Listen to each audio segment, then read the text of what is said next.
coolest, most politically incorrect black man on the planet, Rod Eccles.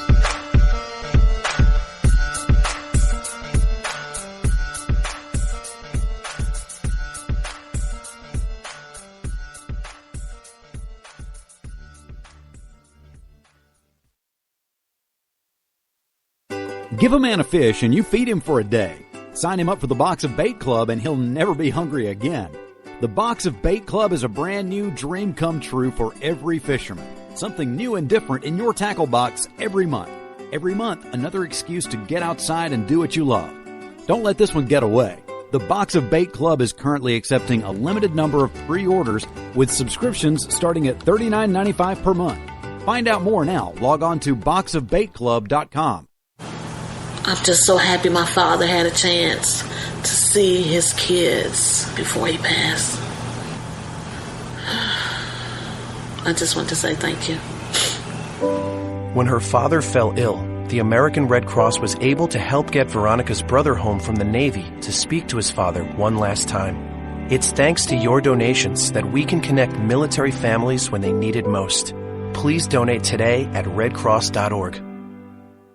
When our water heater broke down last month, it was a nightmare. It took 5 hours for the plumber to show up, and he charged us a couple of $100 just to come out. And then it cost another $1,800 to put in the new water heater. By the time it was all said and done, I felt like I'd been taken. But what else could I do? The smartest thing you can do is get a home warranty from American Residential Warranty. Their home warranties pay to repair or replace all your major appliances when they break, and they will break, and at the worst possible time. Call American Residential Warranty right now for free information on home warranties starting at just pennies a day. Don't wait for your refrigerator to stop running or your ceiling fans to stop turning. Call American Residential Warranty right now. Ask how you can save up to 50% on washer and dryer coverage. Just call 1-800-616-8010. That's 1-800-616-8010. Again, 1-800-616-8010. Call now. Are you tired of commuting to a job that makes someone else rich? Working harder than ever, but getting nowhere? Do you hate spending hundreds of dollars every week on daycare? Having someone else raise your children? With our opportunities, you can start earning money as soon as next week. You get to be the boss, work from home, and live a happier life. At Be the Boss Network, you'll find hundreds of work-from-home opportunities that you can literally start today and be earning money as soon as next week. Go to freedom133.com and start earning money as soon as next week. You get to be the boss. Get out of the rat race. Work from home. Go to freedom133.com right now and change your life today. That's freedom133.com. Go to freedom133.com and start earning money as soon as next week. You be the boss. Go to freedom133.com. Attention business owners. We know that owning a business means getting things done right now. So if your right now list includes a new building, call the Right Now Company. General Steel. We can design a building for your business quickly and save you thousands of dollars. That's right, thousands. You may think General Steel only builds large projects or that you can't afford General Steel quality. Well, check these prices. How about a 40 by 60 foot building for under $22,000? Or even a 50 by 100 for under $35,000? That's right, a 5,000 square foot building for under $35,000. And these buildings all have General Steel quality. Best of all, you can still order a building and have it delivered in time to build this year. How's that for right now? So if your right now list includes a new building, call the Right Now Company, General Steel. 800-393-5756. 800-393-5756. 800-393-5756. That's 800-393-5756. Tired of paying outrageous prices for Viagra? Well, we have great news for you. Now you can finally get Viagra at huge discounts. Healthy Man allows you to save up to $500 on Viagra. Why pay U.S. pharmacy prices of $15 per pill or more when you can get Viagra for less than $3 a pill? Call today and get 40 Viagra pills for only $99. This can cost as much as $600 at your local pharmacy. You can't afford not to call us. If you want Viagra at the lowest prices, never pay $15 $15 a pill pharmacy prices again. Get Viagra for less than $3 a pill. Call 800-595-2614 today and save up to $500 and get 40 pills for just $99. Healthy Man is fast, easy, and affordable. Operators are waiting at 595-2614 to take your call now. Call 800-595-2614. That's 800-595-2614. Again, 800-595-2614. Boy, man, I had a rough night's sleep. Boy, I got a letter from the IRS yesterday and I just couldn't sleep. Man, I'm dying here. Somebody help me. IRS problems affect more than just your finances. If you're ready to take back control of your life and you owe more than $10,000, you need to call the Tax Doctor. Their expert staff can immediately protect you from the IRS and state collectors and get you the best possible tax settlement guaranteed. The IRS has recently released new programs geared in helping struggling taxpayers, where you may qualify to settle your tax debt and wipe out up to 85% or more of what you currently owe. If you owe $10,000 or more in back taxes, call the Tax Doctor right now. See if you qualify to pay less. 800-989-1694. 800-989-1694. 800-989-1694. Again, 800-989-1694. You want to know what time it is? It's time to bring the rain. Zinc Media. Feel the power of knowledge.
And since it is completely gone, we begin February. February the 1st. How do you like that, folks? And since we've gone through 31 days, we can see, the first month of the year, January, usually gives us an inkling or an indication of where the first half of the year is going to go. And I'm not exactly sure I like the direction of everything. How everything is laying itself out for. I'm not talking personally. I'm talking on a national level, international level, just on a human level. Got a lot of disturbing things to talk about today, as well as February 1st is February 1st. It also marks the beginning of the first day of Black History Month. Now, I've never been able to fully understand why we don't call it African American History Month. We don't. We call it Black History Month. And speaking of blacks, there was got a story here about something out in Arizona with the NAACP. We'll get into that a little bit later. Out in Arizona. Are there a lot of blacks or African Americans out in Arizona? There are a lot of brown skinned people, I'm sure, because coming from South and Central America, I don't know if there's a lot of. Is there a need for an NAACP? Or are blacks considering brown-skinned people to be colored people? Because it's not the way it used to be. In fact, you go into major urban centers like Los Angeles, and New York City, and you will find often that blacks and Latinos don't get along very well. So I don't know if the NAACP represents brown-skinned people as well. Do they also represent yellow skin? Do Asians like being called yellow skin? I don't recall. But I mean, if you're going to go by color, well, they're yellow, and Native Americans are red, supposedly. I don't think I've ever seen a red man. I don't know where they got the term red man for northern Native. If you go south of the border, they're not, the Native Americans, the Indians, they're not red. They're brown, but, I guess, back in the day when they decided to call them Redskins, and they try to look at what are they going to call them? Tanskins, I guess. I don't know. That didn't work back then. So Redskins became the derogatory tone or note back in the day. So do they represent Native Americans as well? Well, it's the National Advancement for Colored People. Now, last I checked, Africans weren't the only colored people on the planet. And well, I guess I shouldn't ask where are they on the Nation of Islam or Islam. They don't need to represent Nation of Islam. They've got Louis Farrakhan and his group to do that. So, and Farrakhan was in the news last week. I don't like covering him because I think he's such a jackass, plainly. And the man is full of hate. I mean, he might as well forget Black Lives Matter. And forget New Black Panther. He might as well be an old school Black Panther. I mean, it's just hate filled and hate monger there. I don't understand how people live their lives out hating people like that. It just doesn't make any sense. But in any case, we will. Well, I always love to do this, so we'll try to take our first call of the week as we get into this. 731, you're live on the Rod Eccles Show. Go. Yes, I am calling in support of Donald Trump, and I live in Tennessee. My number one thing that I'm excited about for Donald Trump is border security. I believe this man loves America.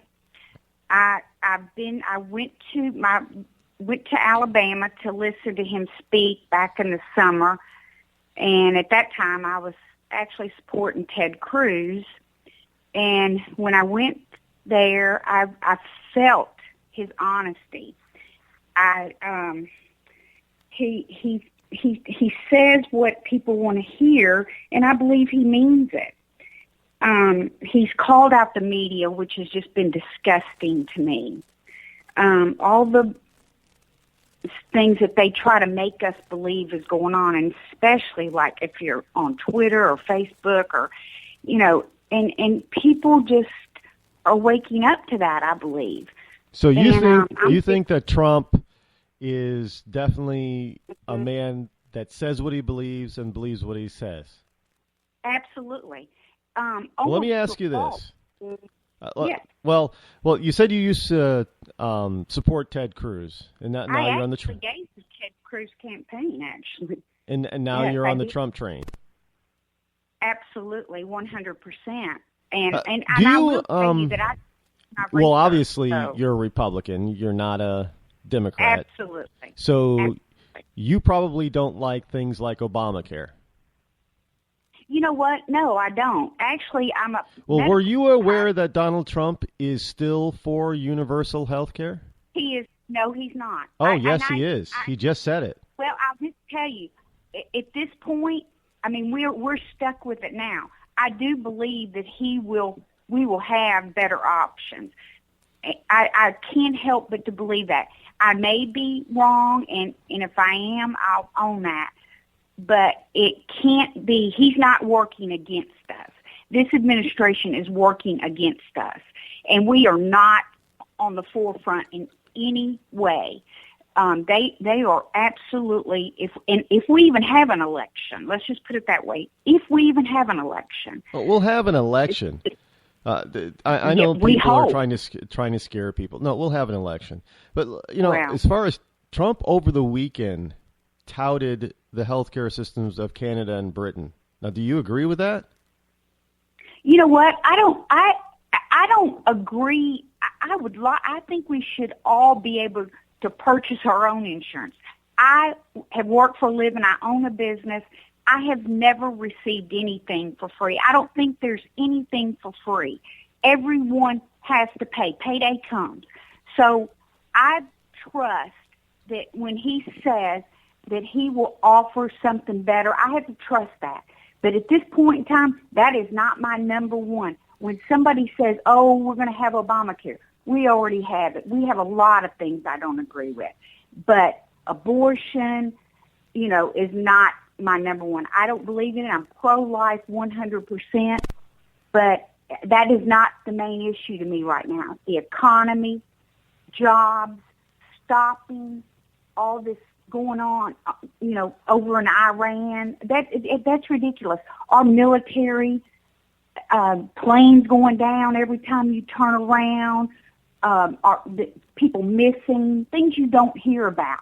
I saw today, and I don't know if it's true, but they were confiscating guns in Massachusetts this morning. Somebody look it up. I don't know. I can't. I'm just saying what I Massachusetts read.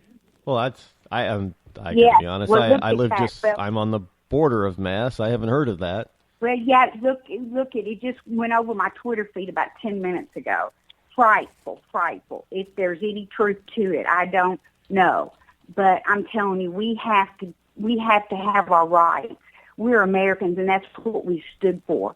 If people want to live and be, governed solely, and be a communist, they need to move somewhere else. That's not what this country was founded on. And so that's how I feel, about that. And as far as Donald Trump saying he stood up and said, I gave money to Democrats and Republicans. I run a business. I believe that because he did honestly expose himself. And I think he's been honest, and I believe he's going to call out. When they say, "Oh, he'll deal with he'll deal with Nancy Pelosi." Well, good for him. You know what? He's going to expose these people in the media. He's going to use the media for what it's supposed to be, for the people to get information. And that's my feel, and I think that's what people are afraid of. And it's just a sad day in America when you turn on the news and you don't really get the news, that you're kept from getting the news. Well, that's why we have the alternative media. Spiel. That's my spiel. Yeah, that's why I called you. That's why I called you, because we have to have, our voices have to be heard. That's why we have it. Freedom of speech, freedom of expression, freedom of the press. And we deserve that, and everybody deserves that. And there are a lot of good candidates running. I agree, but right now we're at a time where we don't have time to pause. I heard Rand Paul this morning talking on CNBC about, government should be slow. You know what? No. When Donald Trump raised that money the other night for the veterans, I was amazed that within 48 hours he was giving out checks publicly. That's how things need to be done. We should not have somebody running for president that has been caught doing God knows what and still allowed to run, and people think that's okay. That she would throw Americans under the bus and be qualified to run as president. And people, I wouldn't stand out and tout for her. I mean, you, for love nor money, no matter how much you paid me, I would be embarrassed, not to mention humiliated. Well, Hillary Clinton is an embarrassment. Let me ask you, what caused you to switch from Cruz? Now, Cruz supporters are very adamant, very fanatical, much like Trump supporters. So what made you go from Cruz to Trump? You know what? My first thing was actually, I would say, going to listen to him in person. And then after reading some of the things, his citizenship does bring me concern. I'm not a lawyer in any sense of the word. I understand the constitutions that I memorized in school, but that does bring me concern that there is going to be that's going to come back in some sense, and whether it's a Democrat or Republican, that's going to come. He's going to have to answer that. I did not like the fact that he did not allow his records to be open. That caused me concern. And then some things that I saw, read about his father. I just think and say again, if this would have been 4 years ago or 8 years ago before what's gone on in this country, I probably wouldn't even bat an eye at that. But in some of the ways he's voted and saying, I just did it this way because that's how we get things done. Well, that's not how it comes across to me, because it publicly looks like a lie, and I'm through with that. So I want the person that's going to say, you know what, hell, I did it wrong, and I'm sorry, as opposed to, I didn't know that. When you hear all you've said in your campaign is, I'm the honest one, I'm the constitutionalist. Well, if you are, you should know where you were born and what makes you a naturalized citizen. And there again, I'm no expert on that, but I'm intelligent enough to know that I read, and it doesn't look good. Oh, okay. Sounds like you really thought about that process in your switch. I did, and the thing about him, the first time I read about when he said he and Heidi had cashed in their life savings. Well, my husband and I did that to open a business as well, and I thought, wow, that's really admirable. Well, then when you start looking at these banks, and I mean, did he pay his loans off? Great.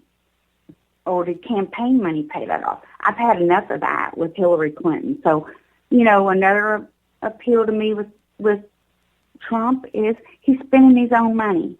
He's taking time out of his business, and I know what that means. So I don't think it's about power. I think he wants what's best for this country. I totally, wholeheartedly, the doubter of the world, the pessimist that I am, I believe he means that. Okay, I get it. I understand why people are drawn to Trump, and now I understand why you've made a switch. And I think there are a lot of people who may feel the same way about you over Cruz as far as the citizenship question, although I think a number of very highly qualified constitutional experts have answered the question on that. The problem is with his citizenship is that if people are going to accept Cruz, they have to. I know they can't accept Rubio. No, it's not Rubio. Rubio, he was born here. The question becomes is that if they accept Cruz, that means their argument against Obama is now moot. And I think people are having. I agree, and I'm telling you, I no more believe. Don't even get me on that soapbox, because that is the saddest thing I've ever seen, and I totally blame the media for that. They would not have let that happen. If that had been a Republican, that bug would have been smushed. I mean, before it even got out of the scream. I mean, it's crazy that happened. But, you know, and to undo what's happened in this country is going to be absolutely almost, it's going to be an act of God. And I many times I say, Lord, you know, this is in your hands, and I don't know what it is, but something has to be done, and you have eyes on everything. We don't. We just have bits and pieces. But I believe there's judgment for each thing, and I think he's going to be judged. At some point, yes, we all will. Well, I do thank you for your call. It was wonderful speaking to you. Well, thank you for listening to me, and I just, God bless America. God bless America indeed. Thank all right. you. Bye-bye. Bye-bye. Well, there's another person in the Trump corner, and that's fine. Just understand that it's not that I am trying to trash Trump, but let's be honest here. You know, we have to learn how to be a little bit more consistent in our thought process. If you don't like something from one group of politicians or one group of people, then I don't know how you can like it when it comes from another politician or another group of people. Now, don't get me wrong, Donald Trump is not a politician, not yet.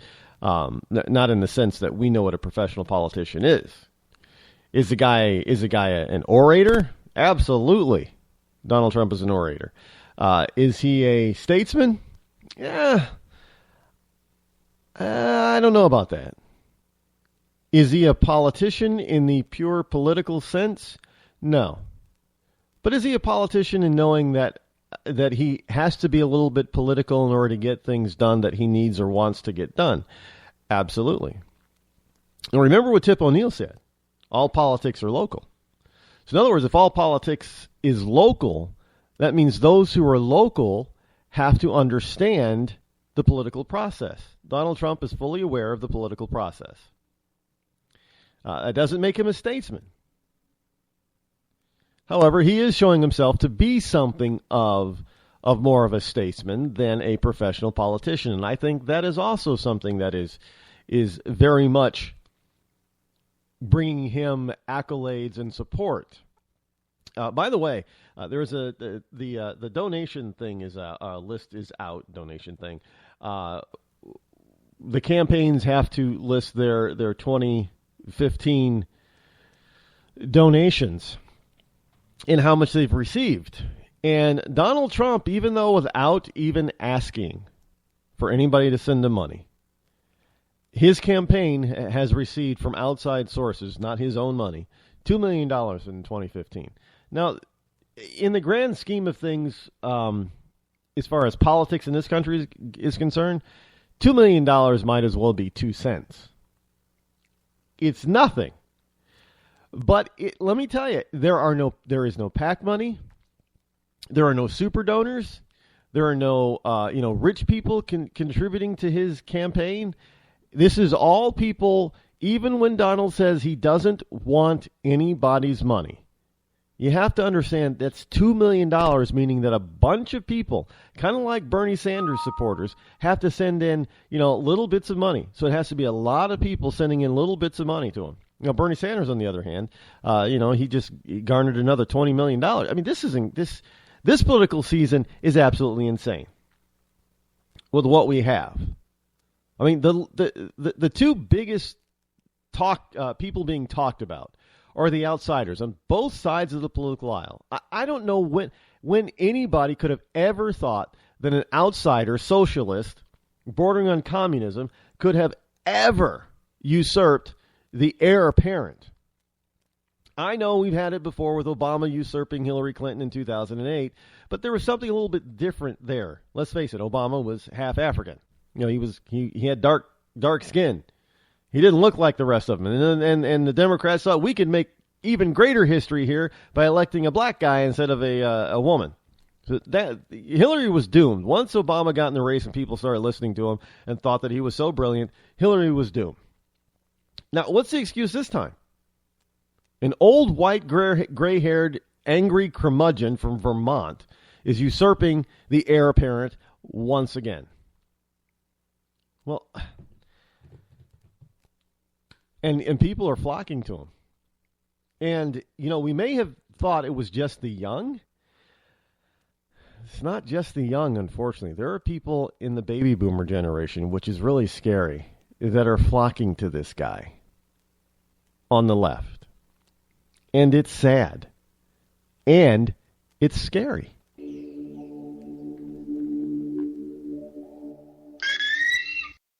Your credit score is a joke, and you're too embarrassed to let anyone know your 3-digit score. Sucks to be you, but it doesn't have to. Delete all those unsightly derogatory items, collections, charge-offs, repossessions, judgments, tax liens, bankruptcies, and foreclosures. To turbo boost your credit scores, call 888-541-5571 or visit us at 700creditnow.com. You've heard the old adage, cash is king. But in some cases, credit can be just as powerful as cash. Not many people have $200,000 to put down on a house, or $50,000 to put down on a car, or $25,000 to put down in a business. But look around and you'll find that millions of Americans do have homes and cars all purchased with little to no money down. To turbo boost your credit scores, call 888-541-5571. Again, that's 888-541-5571. Or visit us at www.700creditnow.com. When you're ready to take the edge off a hectic day, I suggest you start with a little music from Franz Black. I guess there's lots of ways to look at things that don't seem right. No Worries has just been released on iTunes and Amazon. It's gonna be alright. You can find Franz Black and his music on his website, franzblack.com. Franz black.com. It's gonna be alright.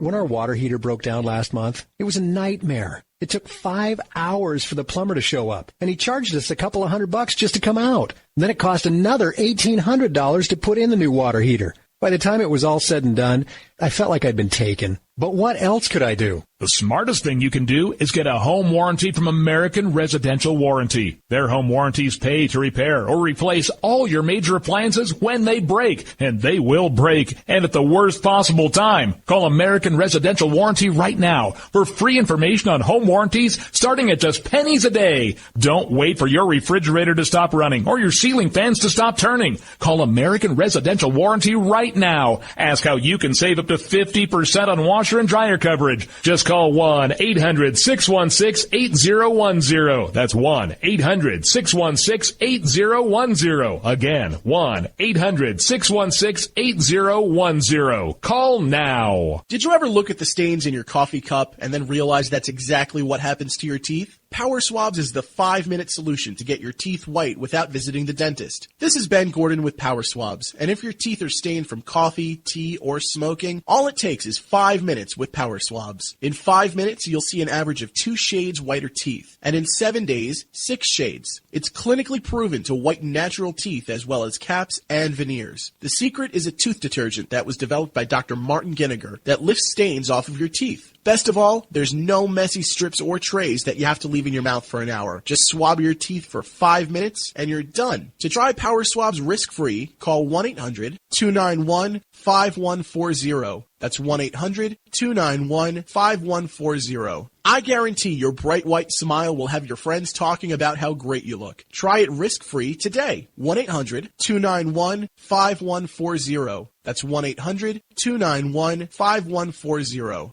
Tired of paying outrageous prices for Viagra? Well, we have great news for you. Now you can finally get Viagra at huge discounts. Healthy Man allows you to save up to $500 on Viagra. Why pay U.S. pharmacy prices of $15 per pill or more when you can get Viagra for less than $3 a pill? Call today and get 40 Viagra pills for only $99. This can cost as much as $600 at your local pharmacy. You can't afford not to call us. If you want Viagra at the lowest prices, never pay $15 $3 a pill pharmacy prices again. Get Viagra for less than $3 a pill. Call 800-595-2614 today and save up to $500 and get 40 pills for just $99. Healthy Man is fast, easy, and affordable. Operators are waiting at 595-2614 to take your call now. Call 800-595-2614. That's 800-595-2614. Again, 800-595-2614. Bring the rain.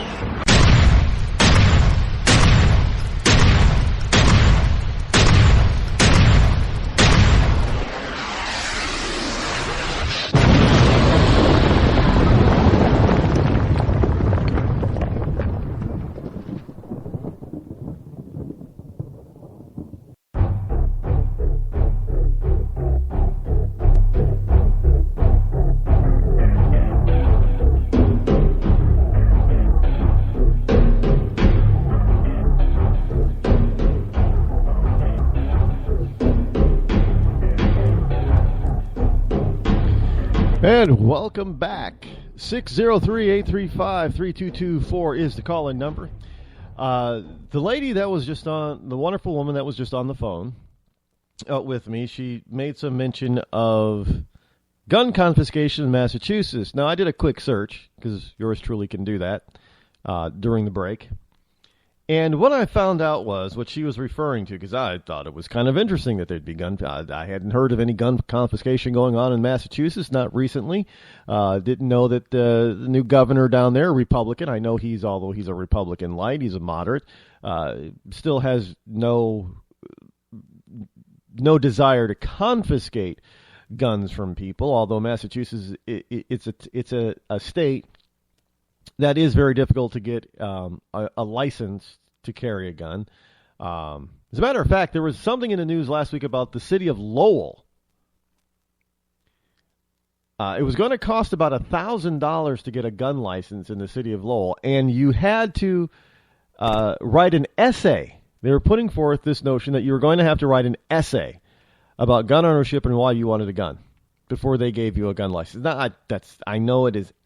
It's all designed to prevent law-abiding citizens from actually legally obtaining a gun.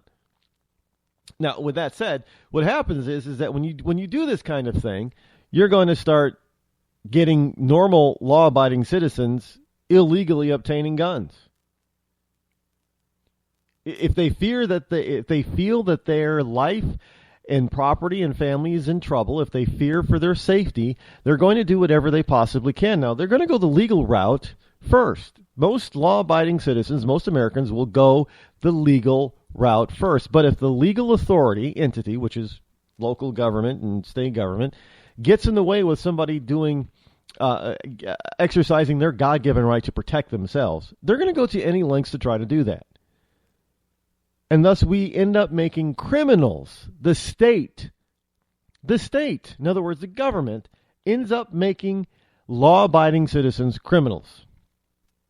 That happens every day.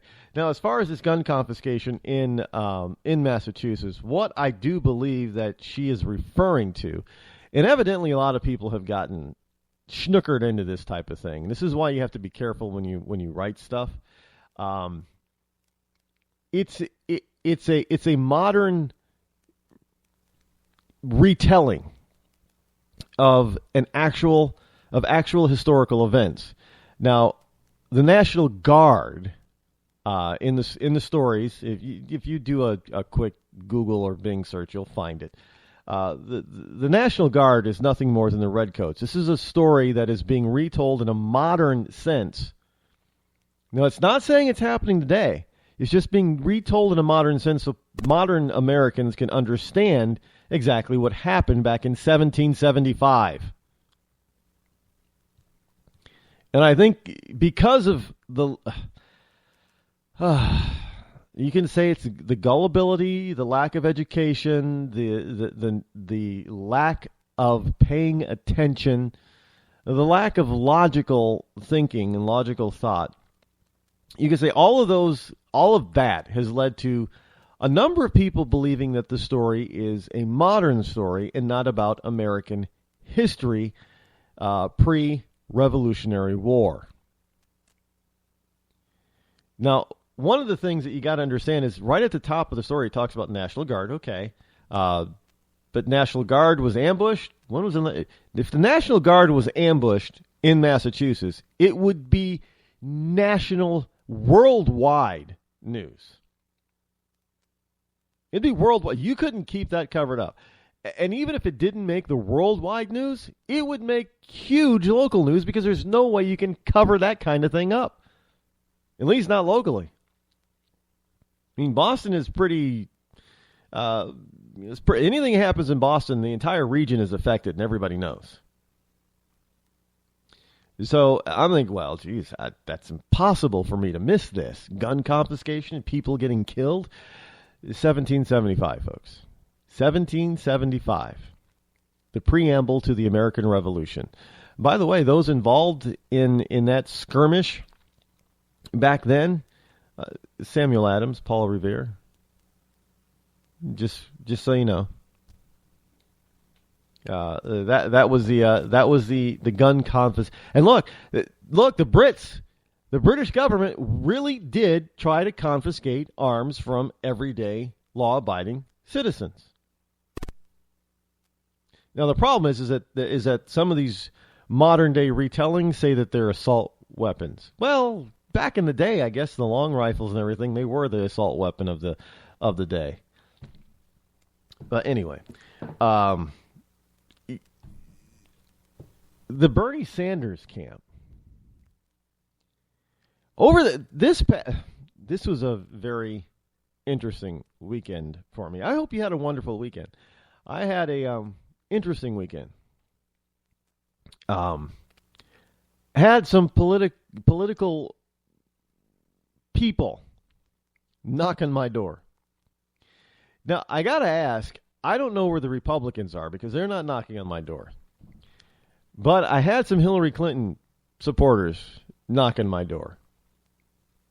And I'm thinking, okay. I asked them one question. Because they have the Hillary Clinton for president, for America button, whatever, buttons on their shirts, their jackets. And, before they got into their spiel, I said, hold on. What do you think about her lying to the American people in her emails? And the three of them, and I'd say they were all under the age of 35. The three of them stood there, looked at me with their mouths wide open, and I said, well, if you can't answer that question, how am I going to support her? Have a nice day. Folks, when it comes to Clinton supporters, they know that she lied. They know this. They know that she's got troubles. She's got issues with the email things. They know she lied. And yet, for some reason, they're still supporting her.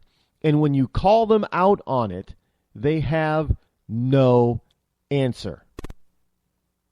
None. Ask them.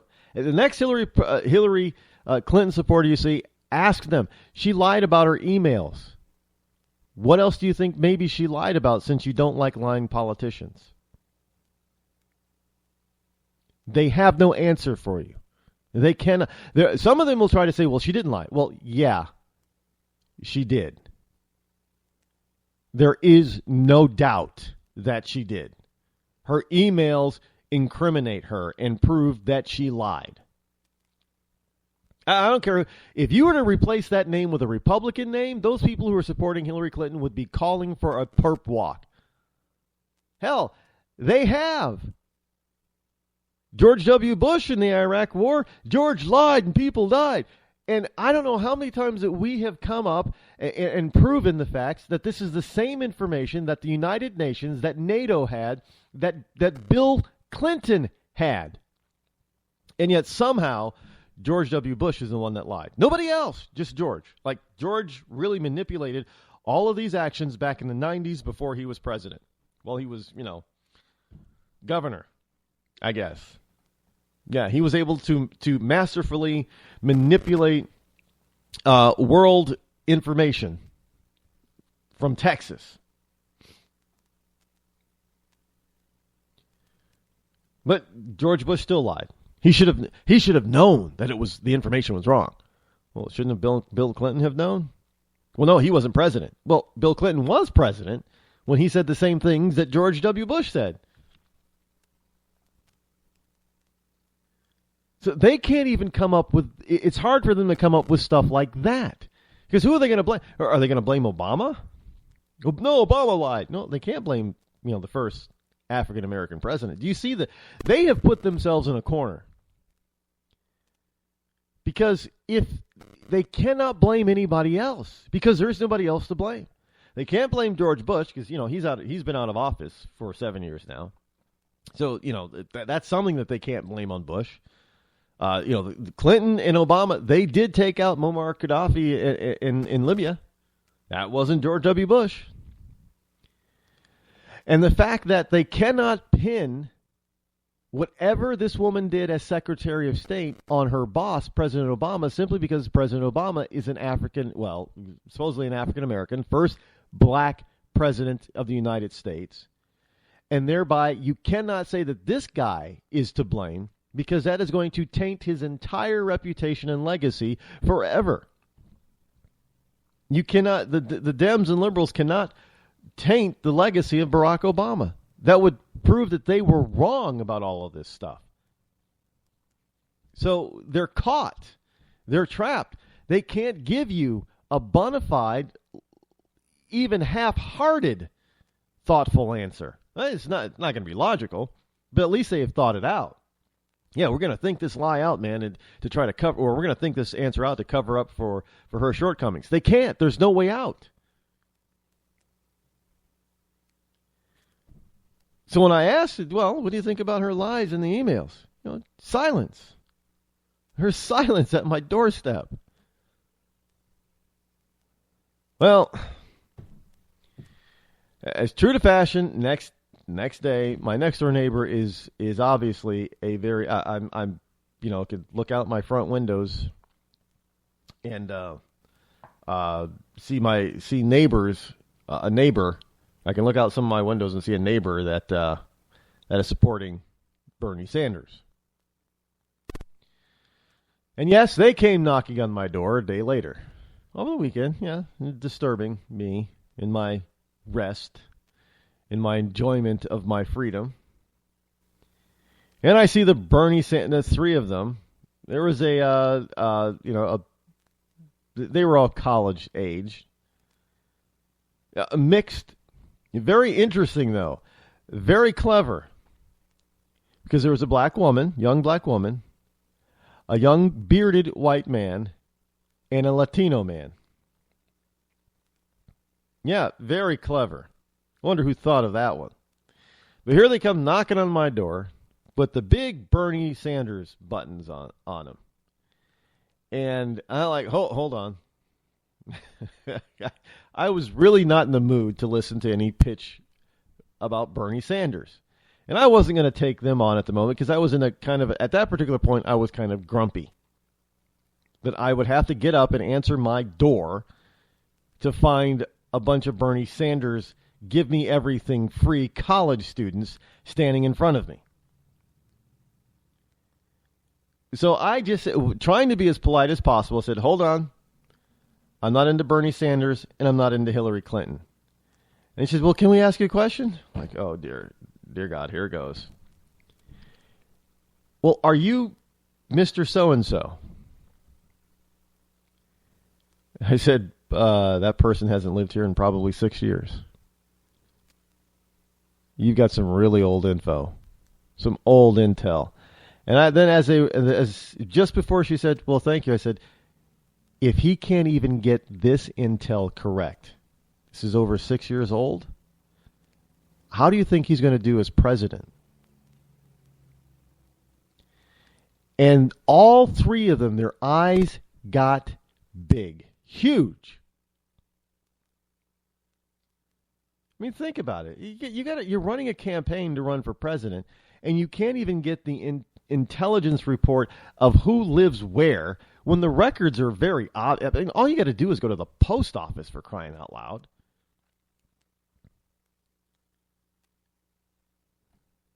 And they couldn't even we're talking, that person hadn't even lived here probably more than 6 years. but that's who they thought I was answering the door. So there you go. I mean, I haven't. Well, geez, how long? No. Anyway, just looking at the Democratic side, they're very weak. Very, very. You want to talk about? Here's another thing that you can bring on to these wonderful people that are supporting Bernie Sanders. Now, John McCain was running for office. He was about the same age as Bernie Sanders. As a matter of fact, I think Bernie Sanders might be a year older than when John McCain was running. Well, they said that John McCain was too old. Well, he's old. Well, I got to tell you, I don't think that Bernie Sanders is in as good of health as John McCain was at his age. Now, I'm not saying that John McCain was not too old or what. I'm not going to go that age thing. Let's face it, some people, they can. Yeah, look at Betty White, for crying out loud. You wouldn't know that woman was almost a century old. But, he might be in good shape. Great, but I don't think he's in as good a condition as John McCain was at Bernie Sanders' current age. But John McCain was considered by the left to be too old. Now, see, folks, I'm just tired of the hypocrisy. I'm really, really sick and tired of the hypocrisy. Now, I understand that we're all human. We all can make mistakes. We all can think that we're not doing something when we are doing something. Great, that's fine, but own up to it. And don't make excuses for people. Now, I'm not saying that this is a deal breaker for anybody, but Donald Trump is still currently for a form of universal health care. I am not for any kind of universal health care. Donald Trump this past weekend tried to clarify his position on that by saying that Ted Cruz is a liar when it comes to that. But then Donald basically said, I am for a certain form of universal health care. I am against any and all kinds of government health care in this country, period. And a lot of people are. So where do you stand knowing that your front runner is for government health care? Look, there are ads bashing John Kasich over and Chris Christie bashing them over expanding Obamacare, basically Medicaid, Medicare in their states. And yet here we got the leading contender on the Republican side who wants some form of universal or government health care. I'm not down for that. I'm not. I'm not a one-issue voter, but that's an issue I have. Like I said, I've got issues, major issues, with each and every candidate. None of them escape that. None of them are perfect. So in the end, I've got about a week now with next Tuesday is when we go to the polls for our First in the Nation primary. And I'm going to have to do my good old Ben Franklin close in order to determine who my candidate of choice is going to be. And right now, I got to tell you, it's still up in the air. There are a lot of issues I have with Cruz. And his birth certificate is not one of them.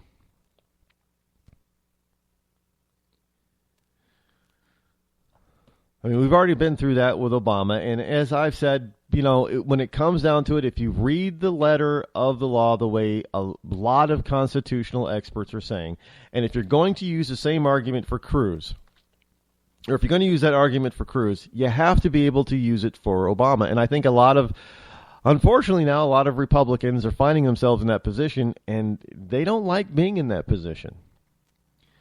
Because some of those people like Cruz. I mean, there are some people that may like Cruz, but they're not supporting him simply because they don't think that he's a natural-born citizen. And there are others who question Obama's natural-born citizenship who are now supporting Cruz. Now, see, there's only a theory that Obama was not born in Hawaii. We know Cruz was born in Canada. But yeah, and still they're supporting Cruz but hate Obama for that same thing. So the whole point is that that's very hypocritical. So there are a number of people who didn't like Obama for that reason, but are now liking Cruz, and it's the exact same thing. Now, granted, there are some people who didn't like Obama for that reason, and they're not liking Cruz simply for that reason. Good for them. They're sticking to their guns. They're not being hypocritical.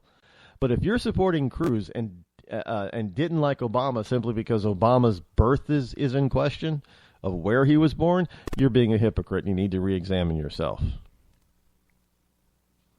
Just laying it on the line, folks. Now, you can say that, he was born in Kenya. Well, Cruz was born in Canada. Well, Obama's daddy wasn't an American. Well, neither was Cruz's daddy.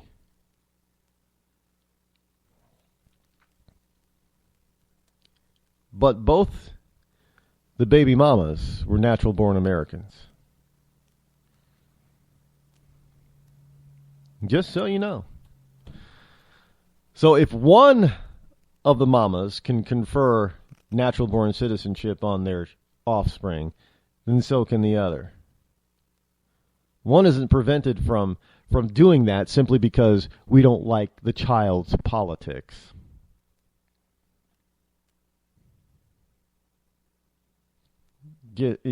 That's just not a it's not a logical possibility.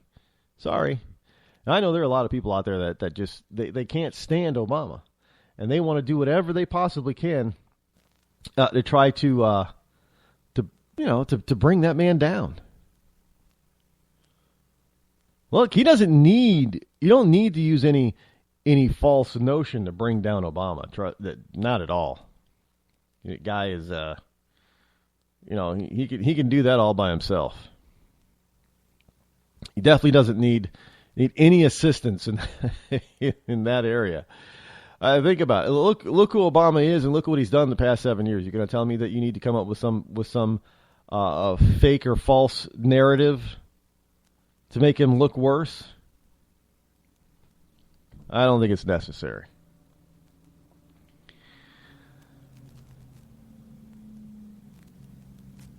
Hillary Clinton, Bernie Sanders, and Marco Rubio are money race winners, and this is when I was telling you a little bit earlier about them raising all kinds of funds. Now, the Clinton campaign raised $112 million in 2015, and for all of you, again, hypocritical, for all you people out there who don't like the Koch brothers, for all you people out there who don't like Citizens United, for all you people out there on the left, I'm talking the left now, that don't like Citizens United, that don't like PACs and super PACs, understand that Hillary Clinton, one of your favored, is a big utilizer of big money donations. Now, the billionaire donor George Soros recently gave $6 million to Clinton's super PAC. Now, you people out there who are supporting Clinton, you're the same people that don't like the Koch brothers. Now, the Kochs have given out millions of dollars to super PACs in support of candidates of their choosing. But you always remain silent when it comes to George Soros, who's given far more than the Koch brothers. The Koch brothers are buying elections. Well, George Soros has outspent the Koch. I think the last numbers were 3-1 over the Kochs. In other words, let me put it to you in very simplified math terms. 3-1. If you got $6 million, with that $6 million, you know how much the Koch brothers would have to give to equal George Soros' $6 million? It would mean that they would only give $2 million. If George Soros outspent them 3-1, it would mean, simple math, $2 million equals $6 million. Get it? Got it? Pretty simple. 100 million equals 300 million. Get it? Got it? 3-1. So for every $1 that the Koch brothers donated. George Soros donated $3. I don't know how else to put it so you guys out there in Rush Limbaugh's Real Linda can understand it. I know. Figure out. You got new math. You got new math available. Figure it out. You can figure it out. I would love to be able to see some people writing that math problem down. Have you seen some of that new math? How people got to their answers? Unbelievable. And yet somehow, sometimes they're able to get to the right answer. It's mind-boggling. Unfortunately, that doesn't work in politics. Not at all. But, hey, you can always try. But 3-1 is still 3-1.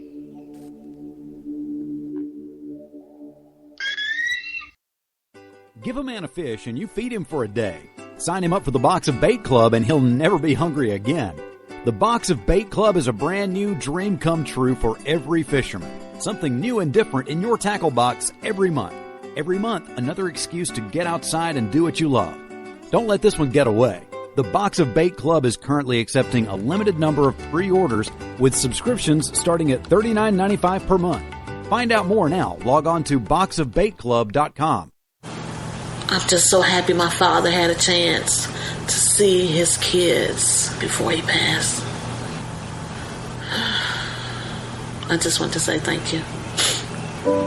When her father fell ill, the American Red Cross was able to help get Veronica's brother home from the Navy to speak to his father one last time. It's thanks to your donations that we can connect military families when they need it most. Please donate today at redcross.org.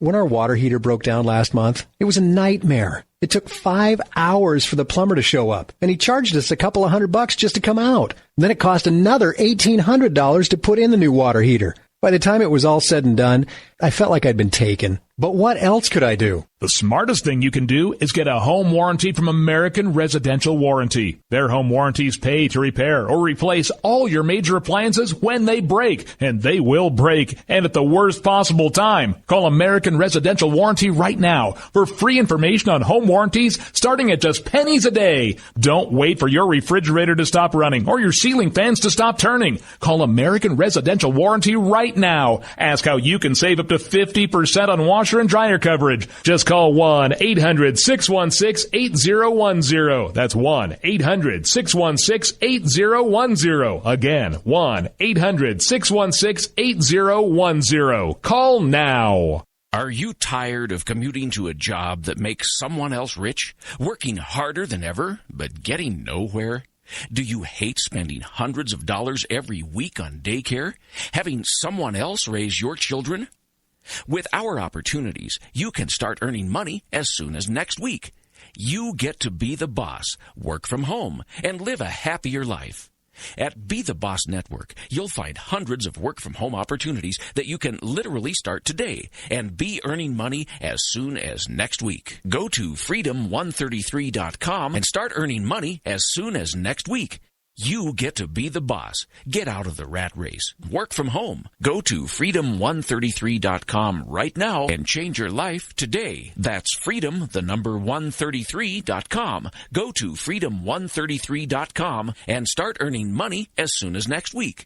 You be the boss. Go to freedom133.com. Attention business owners. We know that owning a business means getting things done right now. So if your right now list includes a new building, call the Right Now Company. General Steel. We can design a building for your business quickly and save you thousands of dollars. That's right, thousands. You may think General Steel only builds large projects or that you can't afford General Steel quality. Well, check these prices. How about a 40 by 60 foot building for under $22,000 or even a 50 by 100 for under $35,000? That's right, a 5,000 square foot building for under $35,000. And these buildings all have General Steel quality. Best of all, you can still order a building and have it delivered in time to build this year. How's that for right now? So if your right now list includes a new building, call the Right Now Company, General Steel. 800-393-5756. 800-393-5756. 800-393-5756. That's 800-393-5756. Tired of paying outrageous prices for Viagra? Well, we have great news for you. Now you can finally get Viagra at huge discounts. Healthy Man allows you to save up to $500 on Viagra. Why pay U.S. pharmacy prices of $15 per pill or more when you can get Viagra for less than $3 a pill? Call today and get 40 Viagra pills for only $99. This can cost as much as $600 at your local pharmacy. You can't afford not to call us. If you want Viagra at the lowest prices, never pay $15 a pill pharmacy prices again. Get Viagra for less than $3 a pill. Call 800-595-2614 today and save up to $500 and get 40 pills for just $99. Healthy Man is fast, easy, and affordable. Operators are waiting at 595-2614 to take your call now. Call 800-595-2614. That's 800-595-2614. Again, 800-595-2614. Boy, man, I had a rough night's sleep. Boy, I got a letter from the IRS yesterday and I just couldn't sleep. Man, I'm dying here. Somebody help me. IRS problems affect more than just your finances. If you're ready to take back control of your life and you owe more than $10,000, you need to call the tax doctor. Their expert staff can immediately protect you from the IRS and state collectors and get you the best possible tax settlement guaranteed. The IRS has recently released new programs geared in helping struggling taxpayers, where you may qualify to settle your tax debt and wipe out up to 85% or more of what you currently owe. If you owe $10,000 or more in back taxes, call the tax doctor right now. See if you qualify to pay less. 800-989-1694. 800-989-1694. 800-989-1694. Again, 800-989-1694. You want to know what time it is? It's time to bring the rain. Zinc Media. Feel the power of knowledge.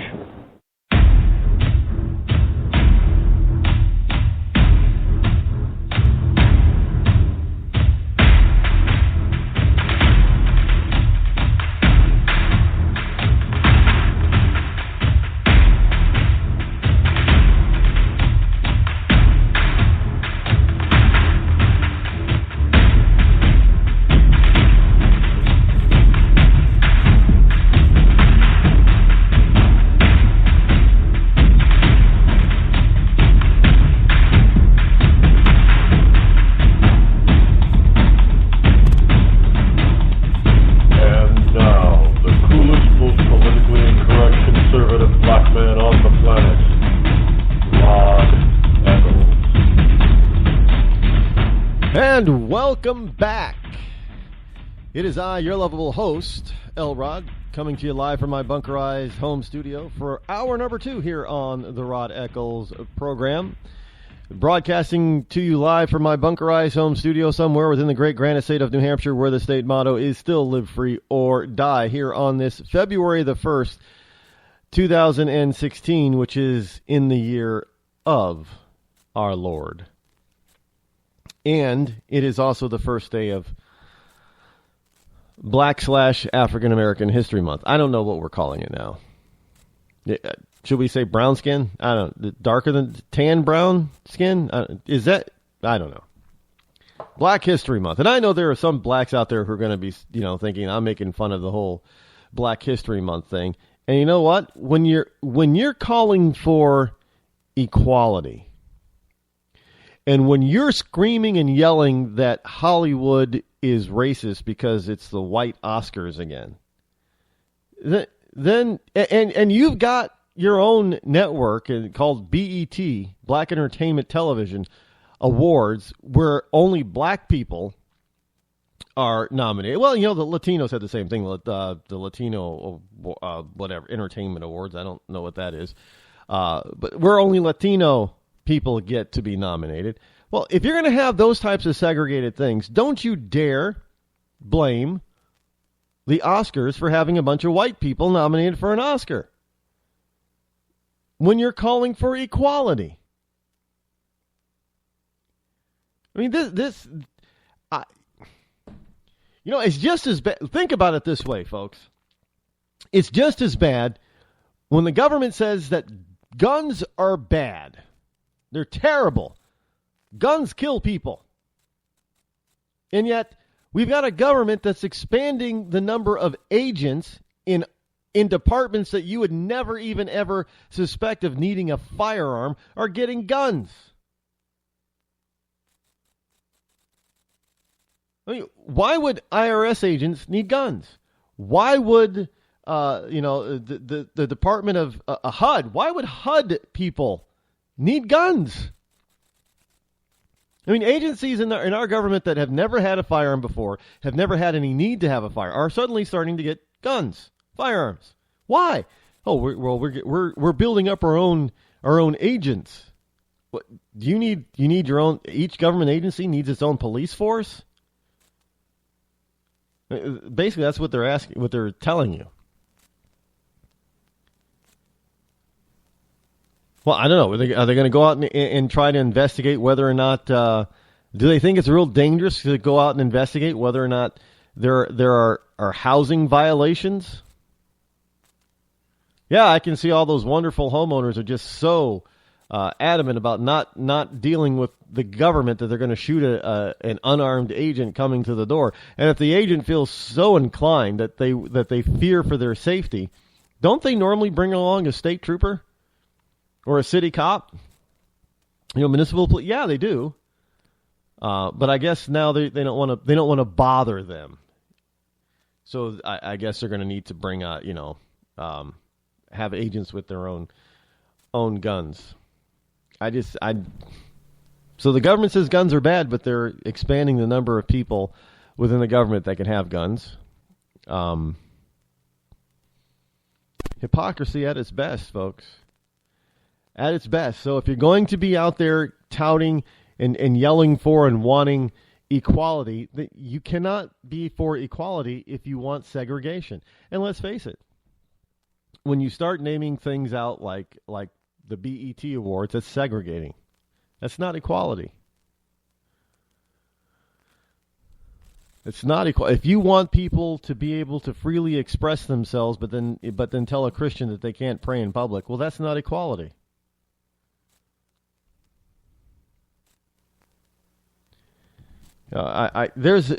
If we just, the problem is that people let their emotions get the better of them all the time. And when they get emotional, they don't really think about what they're saying or doing. And this is a fact. When you got people out there who, and jokingly, these are joke petitions, but when you have people who are going to different college campuses, and even on the streets of some of the major cities, saying, sign the petition to get rid of or repeal the First Amendment. I mean, that's just hypocrisy and idiocy. When you believe that certain speech should be outlawed, that is just idiocy. It's hypocrisy because you're calling for something that you do yourself, but you don't want somebody else to do when you're doing exactly the same thing. That's hypocrisy. Plain and simple. Let's take another call here. Let's see if we can get the caller in the line. Well, just missed him, I guess. Give us a call back. I don't quite get or understand. Well, because people think that they're, you know what it is. And this is the whole point, because people, believe it or not, the more liberal you are, the more selfish you are. It's all about them. It's the me factor. Well, let me prove to you what I'm saying. You're a liberal. You want a government program to help somebody else. Why? Because you're too lazy to go out there and help that type of person yourself. So you want to feel good about yourself, but you're going to let somebody else do the work. It's all about relieving you of your pressure to do good. It's all about making you feel so much better about yourself. Not whether or not the person actually gets the relief that you say that they deserve. Oh, no. Hey, that's somebody. I just said it's somebody else's problem. I gave the government power to go fix that, so it's the government's problem, not mine anymore. But you feel good about it because now you can go about your daily routine, your daily life, without having to think about it and without having to spend your time, your precious time, actually doing something about it. That's hypocrisy, folks, plain and simple. 336, you're live on the Rod Eccles Show. Go. Good morning, Rod. Good morning. I'm the Trump guy, man. I'm ready to get this thing done this evening up in Iowa. I think Trump is going to take it. I think Trump is going to win this caucus and bring it home. And now, what do you think about him trying to clarify his position on Obamacare and universal health care? What do I think about him trying to? Well, he said that he believed in a form of universal health care, and he basically said it this weekend. Well, I look at it this way. That's something that will have to be laid out for everybody to look at. I don't think he's talking about the same kind of health care as Canada or one of the other countries that just make it totally government dependable.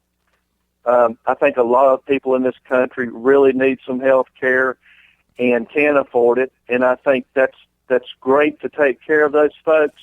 We always need to do that as a country anyway. That's not a socialistic thing for me. That's now, let me play devil's advocate here for a second. Okay, go ahead. Now, understand that healthcare is the medical industry. It is an industry, and people, real human beings, work in that industry and need to be paid for their time and their effort and their service. Do you think, why is it that we have this notion that we think that health care is a human right when it's not? Because we need food and water far more than we need health care. But yet nobody's advocating the government taking over the food industry. Well, that's fine to say. In theory, it doesn't work that way. If your next door neighbor is dealing with cancer and they've lost their job and they have no way to pay their bills and they have kids, are you going to let a patient that is dealing with cancer? I have a good friend of mine dealing with cancer right now, and you're not talking about $10,000 in bills. You're talking about hundreds of thousands of dollars in bills. And it's okay to put out, we're going to just say that health care is just something that you have to earn yourself. That's okay if you have a job. And that's why I believe in Trump right now. I believe Trump is going to create jobs and take care of a lot of this problem just in the fact that jobs will be created and people can afford to pay their bills. And he will crack down on these insurance companies stealing us blind. When you have 10 pills that you pay $600 for and you can't afford it, that's a problem. That's a problem. Yeah, but we will not let our neighbors somebody has die. to pay that. Somebody has to pay that research cost. Now, like, there's the new hepatitis cure that cures most forms of hepatitis C, which before could not be cured. Now, depending on the type of strain of hepatitis, I guess, that you have, from what I understand, and I'm not a doctor, so if anybody out there understands better than I do, please feel free to call me up. But from what I understand, some of the strains will cost you $100,000 to cure your hep C. Now, with that said, just a year ago, there was no cure for it. 30 years ago, you got a cancer diagnosis, you were 90% likely to die. Today, it's almost the opposite. So who pays for that? It takes a lot of time, money, and a lot of people's effort to come up with that research that actually works today. So are insurance companies supposed to pay for it? Well, I think that's where you go into that's where you go into different organizations that can actually create a how do I want to say this? Okay, if you go to Shriners Children's Hospital right now and you take your kid there, okay, if they have cancer, if they have non-Hodgkin's lymphoma or some type of cancer, blood cancer, they don't charge the families anything. Okay, now, as far as I know, the Shriners Children's Hospital uses donations for that. Yes, and that's the way part of our serious disease, like cancer and anything, leukemia, whatever. We need folks to do the things that we have done as a country all along. You don't have to be totally dependent on the government to get those things done. Back in the day, that's what churches did. You know, they raised money and helped take care of our folks, and that's what we need today. And I don't think you can compare what Trump is trying to do to anything as far as a socialized. Let's see, what's the word I'm looking for?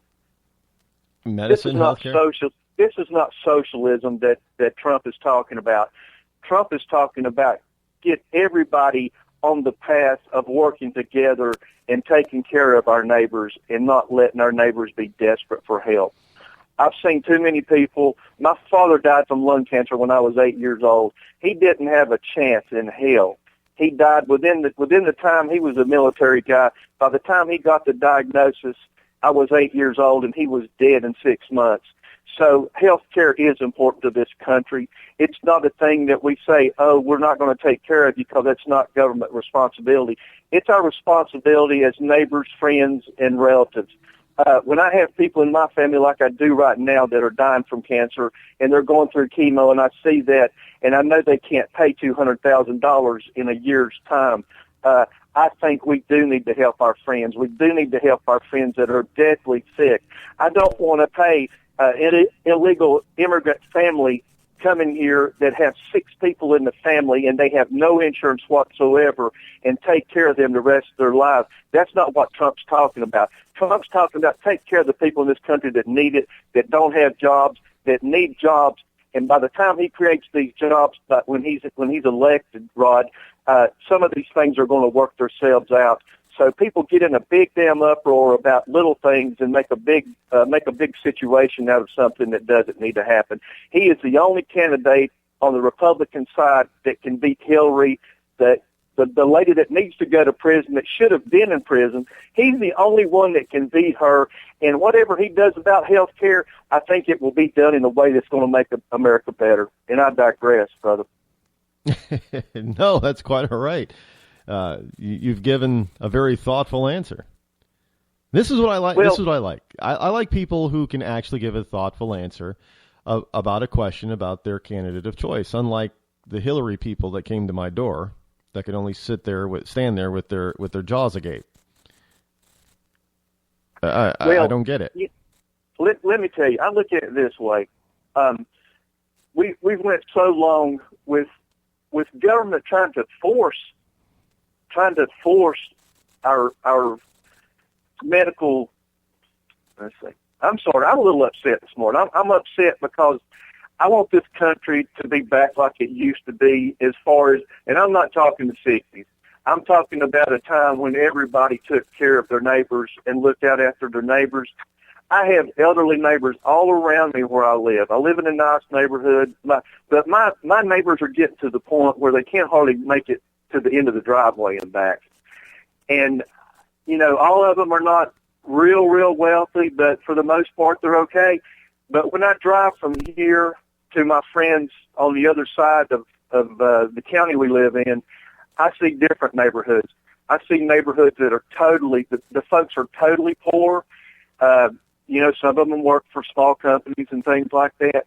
But when you have a $6,000 damn dollar deductible you have to pay, I don't care what the government's doing with your insurance. If you have to come out of pocket to take care of that, something's wrong. The insurance companies are making a killing, and they need to slow down, just like this border situation. This stuff needs to be slowed down and taken care of and not just thrown out there as a campaign issue. Our country, our people, our Americans come first. The illegal immigrants, If we thin that out, if we get rid of half of the illegal immigrants we have in this country, our insurance will be where it needs to be, because we're paying for a lot of people that don't even need to be here, and I'm damn tired of it, brother. I'm damn tired of it. You know, you want to work and you want to contribute to our society, then you become a citizen, you pay your taxes, you pay your part in what we're all paying as far as insurance, and then when you go to the hospital with your 12 kids and they're not legal, and they say, I'm sorry, you're going to have to come out of pocket and pay for your hospital bill, like the other people that have jobs do, then you can get in my face and tell me about health care insurance. Until everybody pays their fair share, it's never going to be right. Well, there is some truth to that. I mean, everybody needs to. Well, healthcare is like college tuition. It's one of those things that all of a sudden, somehow, some reason, some way, has gotten away from being a personal responsibility to being a national responsibility. And it's not. Well, it can't be a personal responsibility right now, Rod. And you know why? We have 11 million illegal immigrants in this country. Who the hell is paying for their insurance when they go to the hospital? It's you and it's me. We're paying their part that they don't have a job. They are living here with their family. Some of their family may have a citizenship. Okay, that's fine. But when they go to the hospital, I've seen it a bunch of times. They go to the hospital, there is no charge. They have to do whatever surgery they need, whatever care they need for their kids. It has to be taken care of. That's a different situation than helping your neighbors that need it, that are American citizens, that pay their taxes. I feel sorry for these small kids that come over here from other countries that don't have a citizenship and they don't have what they need. I feel sorry for them, but, you know, we need to get our country right first. When we get our country right, we get our insurance taken care of, because we don't have all these other folks that we're paying for. I'd say if you take your friends out, Rod, and you're going to have a few drinks or you're going to have dinner or whatever, okay, you don't mind doing that one time. But if you go every time and all your friends expect you to foot the bill, okay, you're a good neighbor and a good friend, but I'll be damned if it's your responsibility to pay their way continually. And that's what we're doing right now. We're paying for people that are over here that have no insurance, and we're forking the bill out. When our insurance is going to be taken care of is when we get some of these illegal immigrants off of the bill.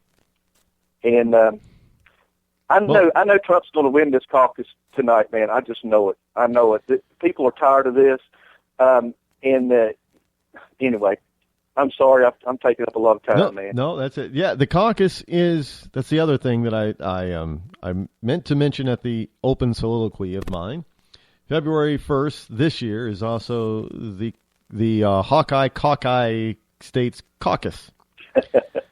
So everybody out there in Iowa is going. Now, there's some news about on the Democratic side where Sanders is accusing the Clinton folks of possibly padding the caucuses. And I don't think you're going to get that from the Trump crew. Anybody on the Republicans, they're not out there trying to pad the Iowa caucuses with their people, especially if they might be out of state or out of district. Right. Yeah. I think it'll be an honest. I think it'll be an honest Republican caucus. Now, what do you think? We've had people say that the Iowa caucus is really meaningless because, let's face it, last election when you had Santorum winning it, I think the Obama McCain election, Huckabee won Iowa. Now, what do you think? What happens if Trump doesn't win Iowa, but say Cruz does? Now, it's not going to diminish Trump nationally, but do you think maybe it's going to be a ding in his armor? No. I think people will spin it that way. But if you look at the whole situation, from the time Trump got in this thing, all I heard was, he's he's not going to do it. He's going to quit. He's going to get into this thing and see it's not going to work out, and he's going to quit. He's driving a clown car. Look at these clowns. Everybody that's not in the Senate or governor, they're clowns. They're outsiders. They're not in touch with the government and really don't know what's going on, blah, blah, blah.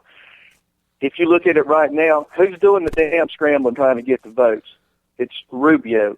It's Cruz. It's Christie. It's Kasich. It's everybody that said this guy's not going to do it. And they are the campaigns that are scrambling right now. I mean, it's like watching three football teams trying to figure out who the best player is, and they really don't have anything but second-string players to go up against the Carolina Panthers that will win the Super Bowl, by the way. But that's Trump's campaign. Trump has when I saw him land the jet in Iowa the other day, and all you have is the focus on him walking off of that jet, I thought to myself, how many other candidates would ever have been able to do that without using somebody else's money?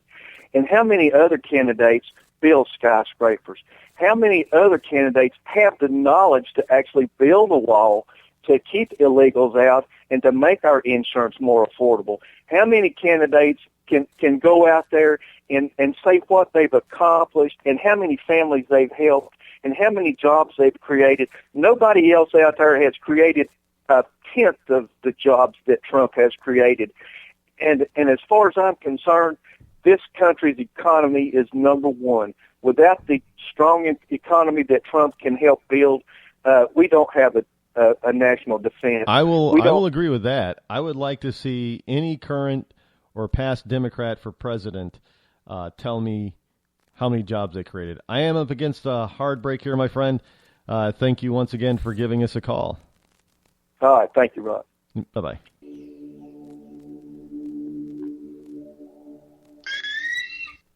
Your credit score is a joke, and you're too embarrassed to let anyone know your 3-digit score. Sucks to be you, but it doesn't have to. Delete all those unsightly derogatory items, collections, charge-offs, repossessions, judgments, tax liens, bankruptcies, and foreclosures. To turbo boost your credit scores, call 888-541-5571 or visit us at 700creditnow.com. You've heard the old adage, cash is king.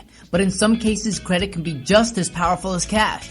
Not many people have $200,000 to put down on a house, or $50,000 to put down on a car, or $25,000 to put down in a business. But look around and you'll find that millions of Americans do have homes and cars all purchased with little to no money down.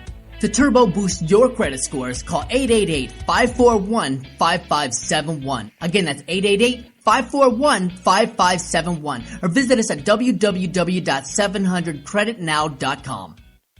When you're ready to take the edge off a hectic day, I suggest you start with a little music from Franz Black. I guess there's lots of ways to look at things that don't seem right. No Worries has just been released on iTunes and Amazon.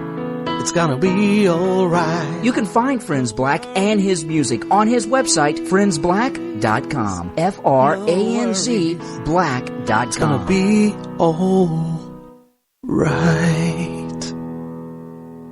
When our water heater broke down last month, it was a nightmare. It took 5 hours for the plumber to show up, and he charged us a couple of $100 just to come out. Then it cost another $1,800 to put in the new water heater. By the time it was all said and done, I felt like I'd been taken. But what else could I do? The smartest thing you can do is get a home warranty from American Residential Warranty. Their home warranties pay to repair or replace all your major appliances when they break, and they will break, and at the worst possible time. Call American Residential Warranty right now for free information on home warranties starting at just pennies a day. Don't wait for your refrigerator to stop running or your ceiling fans to stop turning. Call American Residential Warranty right now. Ask how you can save up to 50% on washer and dryer coverage. Just call 1-800-616-8010. That's 1-800-616-8010. Again, 1-800-616-8010. Call now. Did you ever look at the stains in your coffee cup and then realize that's exactly what happens to your teeth? Power Swabs is the 5-minute solution to get your teeth white without visiting the dentist. This is Ben Gordon with Power Swabs, and if your teeth are stained from coffee, tea, or smoking, all it takes is 5 minutes with Power Swabs. In 5 minutes, you'll see an average of 2 shades whiter teeth, and in 7 days, 6 shades. It's clinically proven to whiten natural teeth as well as caps and veneers. The secret is a tooth detergent that was developed by Dr. Martin Ginniger that lifts stains off of your teeth. Best of all, there's no messy strips or trays that you have to leave in your mouth for an hour. Just swab your teeth for 5 minutes and you're done. To try Power Swabs risk-free, call 1-800-291-5140. That's 1-800-291-5140. I guarantee your bright white smile will have your friends talking about how great you look. Try it risk-free today. 1-800-291-5140. That's 1-800-291-5140.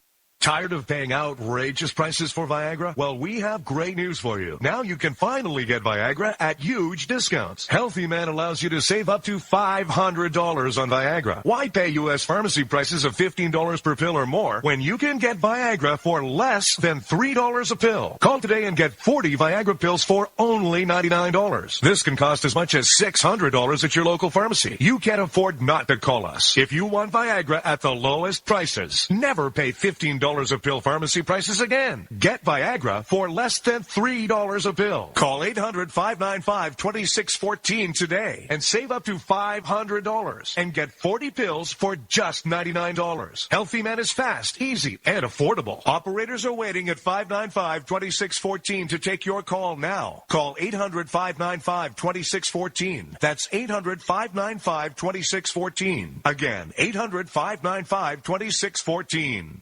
Bring the rain.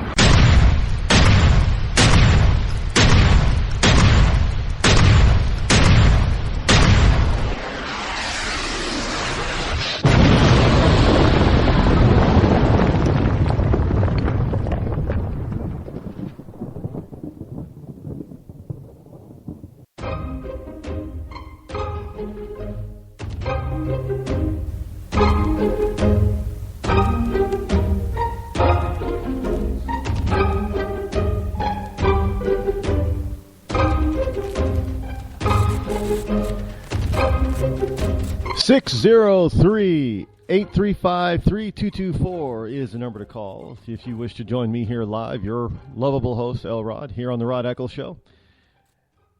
As we continue on, Iowa. By the way, if you're out there in Iowa, you know, it might be a little bit star-studded out there, so pay attention because you might be able to see Richard Dreyfuss, Glenn Beck, Lady Gaga, and a few other notable celebrities out there. Many of them, like Glenn Beck, are pushing for Ted Cruz. Lady Gaga, of course, is pushing for Hillary Clinton.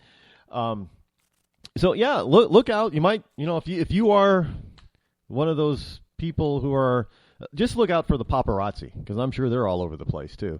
But if you're, what do they call those people that follow celebrities? There's a word for it, and I can't think of it at the moment. I'm not into celebrityism. I could care less. You know, great. You made movies. You've entertained me. You've got hit records. So what? How does that make you different from anybody else? In my book, it doesn't. Which is why I always tell people, don't put celebrity status on our politicians. It doesn't belong there. I mean, what I see, it's kind of scary. And I know mankind has done this all throughout history. They've, the original celebrities back in the day were royalty, were rulers,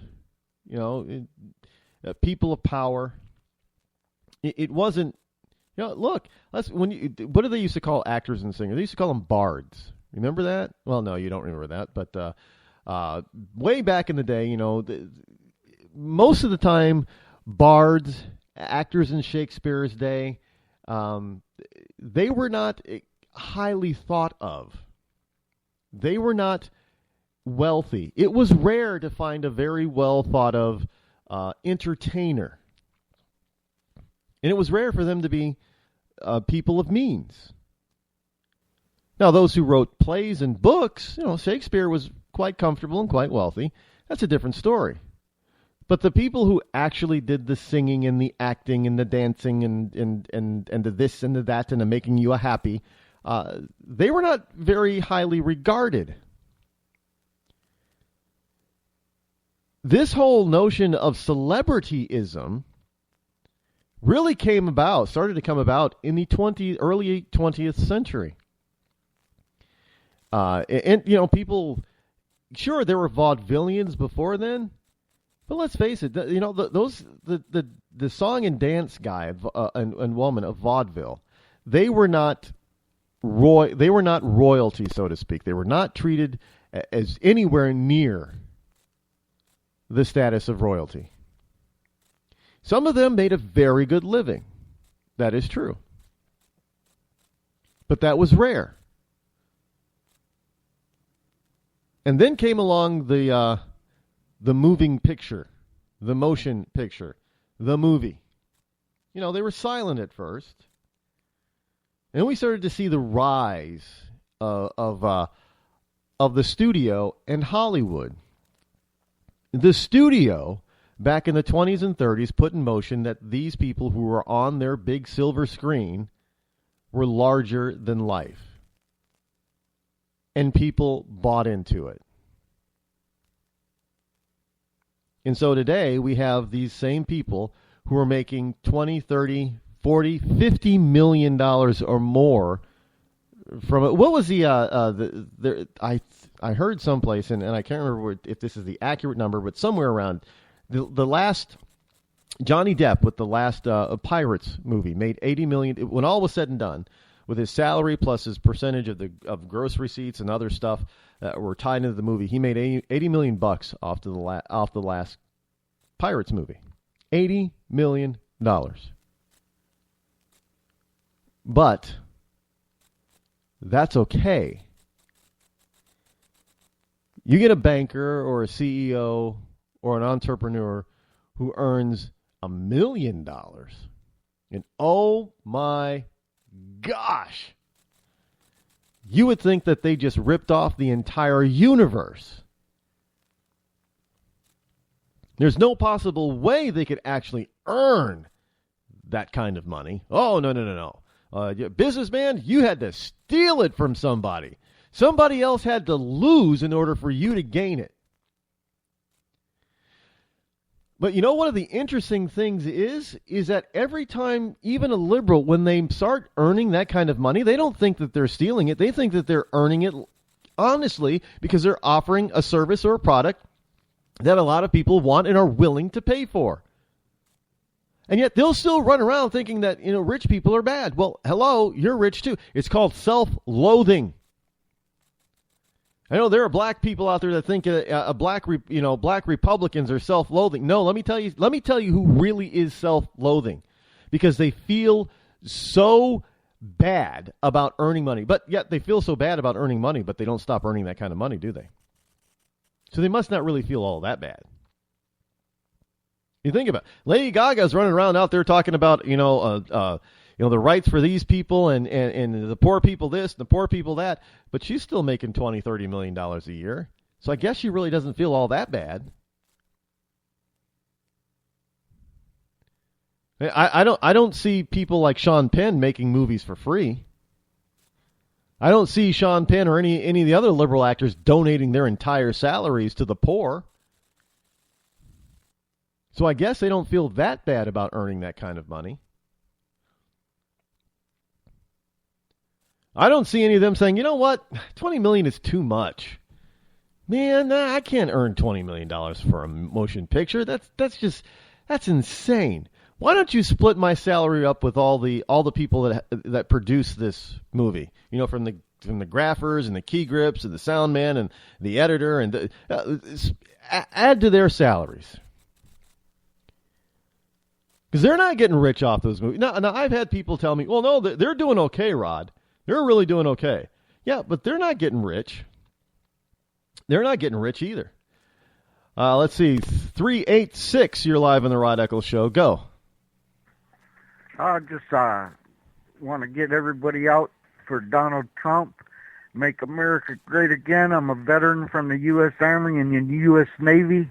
Donald Trump, go. Thank you. All right. Another guy for Donald. I don't see Donald making an excuse for the money that he earns. He's very proud of it. And as well as he should be.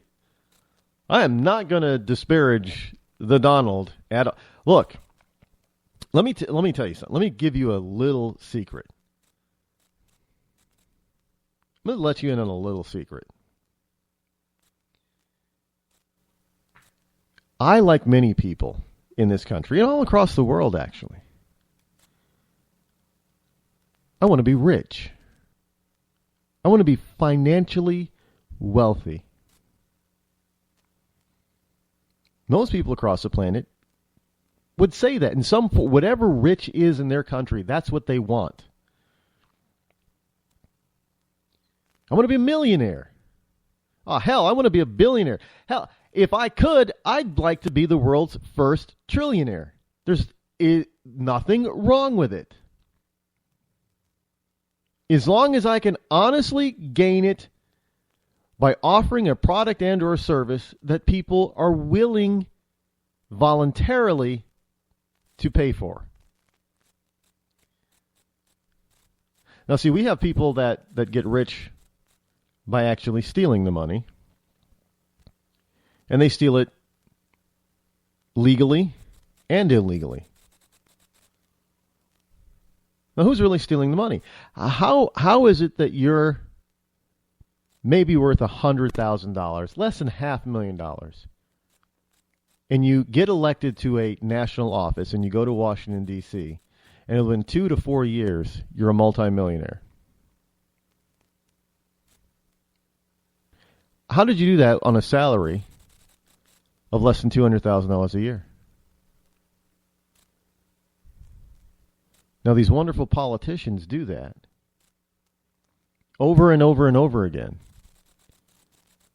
Even the liberal ones, the Democrat ones, they do the same thing. Many of them will go to Washington, D.C. Not by any means are they rich. And by the time they leave office, they're very wealthy indeed. Now, who do they get the money from? And yet you on the left want to constantly complain about a CEO, about a company president, about a stock owner earning $1 million or more by actually contributing to this economy and not taking from it. Now, don't get me wrong. Of course, there's fraud out there. Well, Bernie Madoff comes to mind. That is true. And those people need to be found, and they need to be severely punished.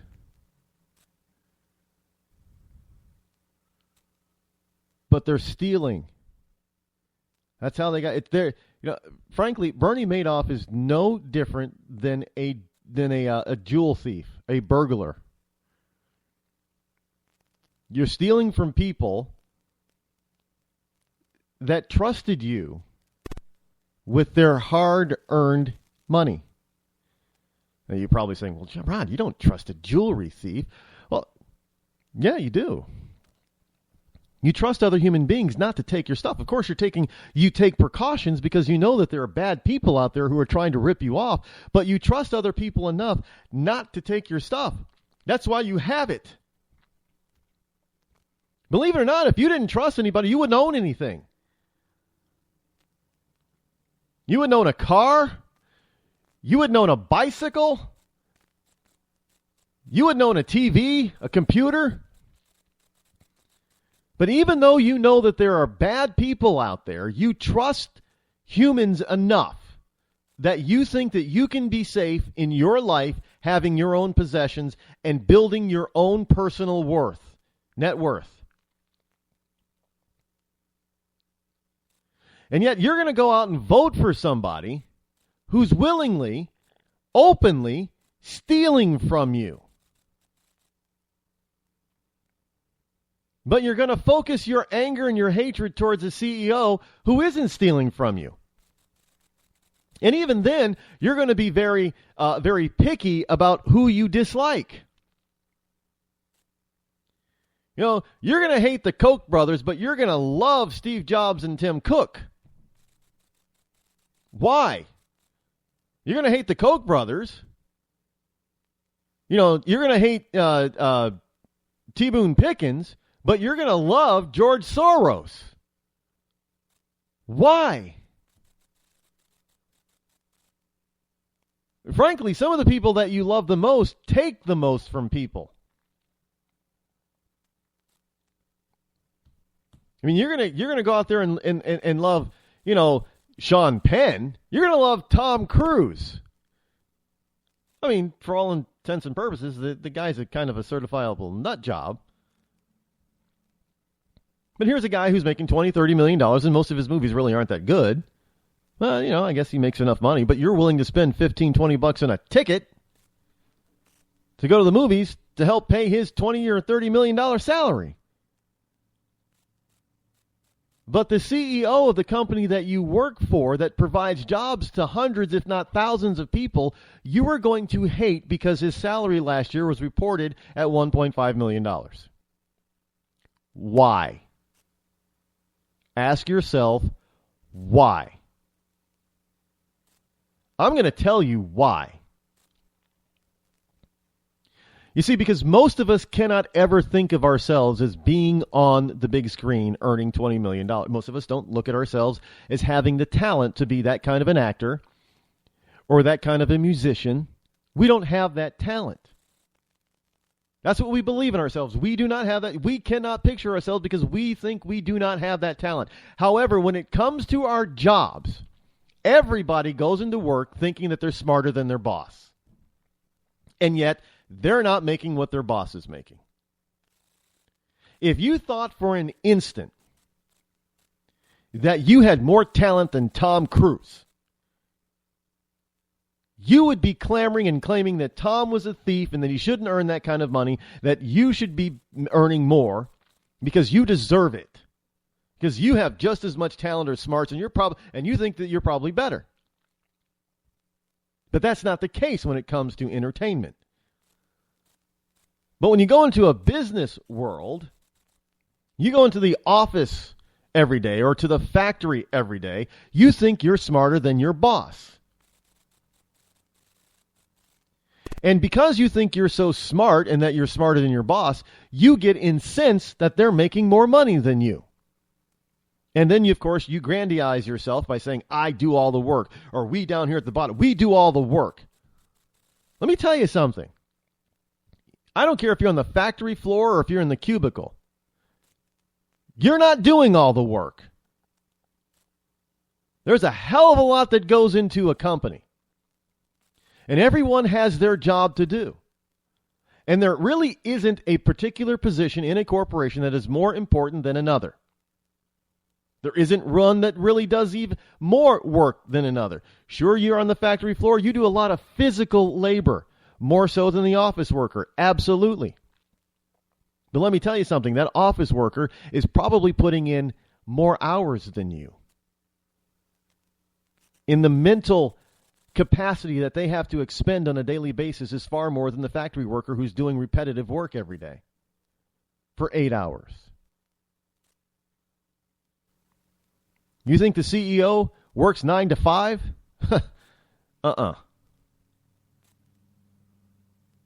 More like 6 to 10, 6 a.m. to 10 p.m. And they work those hours to make sure you get paid. Now, is that worth $1.5 million? I don't know. Not my call. But if you're not going to sit there and say that Tom Cruise does not deserve to make, or any of those actors deserve to make $20, $30, $40 million or more per picture, then don't you dare say that a CEO or a president or a founding member of a company or a stock owner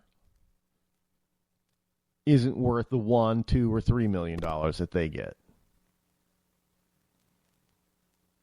Because you're being a freaking hypocrite. And you're only doing it because you're jealous. You're not jealous of Tom Cruise because you don't think you can be Tom Cruise. But you're jealous of your CEO because you think you're smarter than your CEO and you should be there. I mean, let's bring the brass tacks. Let's put it where it is, folks. Because you get, and I know people say, well, I don't want to be rich. Well, baloney, because you go out and play the lottery every week, don't you? How many of you went out there and played the lottery? The $1.6 billion thing? How many of you out there went out there and played that? But yet you're going to try to tell me that you don't care about money or you don't care about being rich. How many liberals out there went out and played the lottery? You know, sure, most people who played it thought that they don't have a chance in hell of actually winning, but they really secretly hope that they do, and they plan out what they would do with that money. They'll try and say, well, yeah, I'm not going to win, but if I did, I would do this, this, this, and this.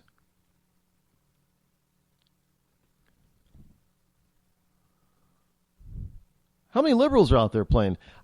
I should probably have asked those 6 people who came to my door over the weekend, how many of you played the lottery? Now, I guarantee you, because you're out there complaining that, you know, the government should take care of people because the private sector won't. How many of you would have actually given away half of your fortune to charity?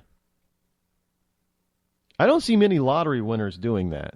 You know, the jackpots. I don't see many lottery winners of any prize level giving away half or more of their winnings to charity. I don't see Tom Cruise giving away millions of dollars a year of his salary to charity. Oh, sure, we see some of these actors like Brad Pitt and Angelina Jolie. They go to Africa all the time, and they talk about how terrible it is over there. Yeah. You want to know one of the most insulting things that you don't see? One of the most insulting things. And I've heard this from immigrants coming from Africa. You know, they appreciate, the regular everyday people do appreciate the help that the rest of the world tries to give the people of Africa. They do appreciate it. I mean, they realize it. But one of the things that they hate so much, because they understand what it's all about. When they get here, they say it. One of the things that they really kind of despise over there is when you get these famous, well-fed people coming in with cameras and crew to film them trying to help out a poor village. How about you get down in the dirt and stay there and live with them for a year? You know, we have with this thing called the Peace Corps and AmeriCorps. They used to do that kind of thing. But no, you get these celebrities that run over there for a week or two with a film crew and show and try to show the world how good they are. But are they donating a bulk of their wealth to help that same village? I mean, after all, if they're out there pleading for the life of those children in that village and they are worth $100 million, why are they not giving the bulk of their wherewithal to help that village? Oh, no. They're out there trying to make you feel guilty to give up your money. Are they not? Don't give me this BS that you're all caring and all wonderful without being a hypocrite when this kind of crap goes on a daily basis. And I tell you, the bulk of liberals are the biggest hypocrites that this planet has ever seen. They talk out of both sides of their mouths. And I want you, if you're a liberal, then tell me where I'm wrong. Because the reason why people do not, like those 3 people that came for Hillary Clinton to support Hillary Clinton, the reason why you cannot disagree with me is because I'm right.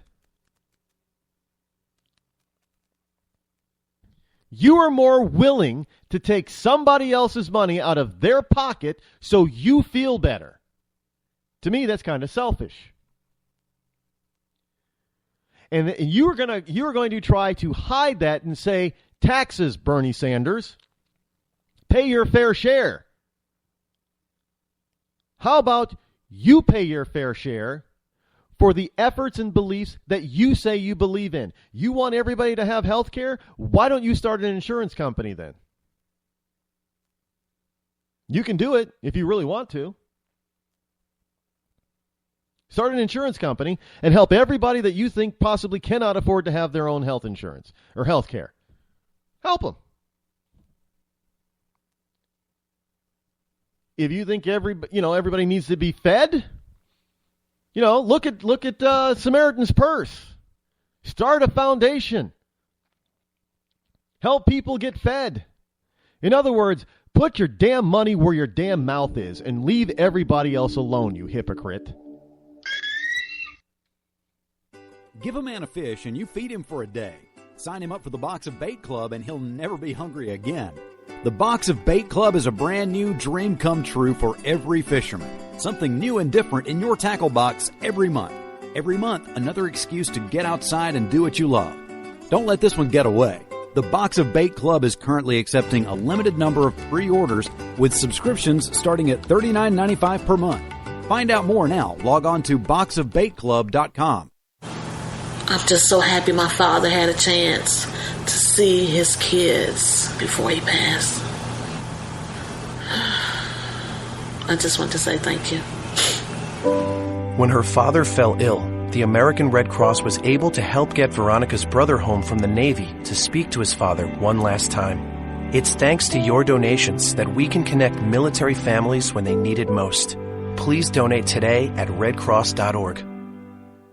When our water heater broke down last month, it was a nightmare. It took 5 hours for the plumber to show up, and he charged us a couple of $100 just to come out. And then it cost another $1,800 to put in the new water heater. By the time it was all said and done, I felt like I'd been taken. But what else could I do? The smartest thing you can do is get a home warranty from American Residential Warranty. Their home warranties pay to repair or replace all your major appliances when they break, and they will break, and at the worst possible time. Call American Residential Warranty right now for free information on home warranties starting at just pennies a day. Don't wait for your refrigerator to stop running or your ceiling fans to stop turning. Call American Residential Warranty right now. Ask how you can save up to 50% on washer and dryer coverage. Just call 1-800-616-8010. That's 1-800-616-8010. Again, 1-800-616-8010. Call now. Are you tired of commuting to a job that makes someone else rich? Working harder than ever, but getting nowhere? Do you hate spending hundreds of dollars every week on daycare? Having someone else raise your children?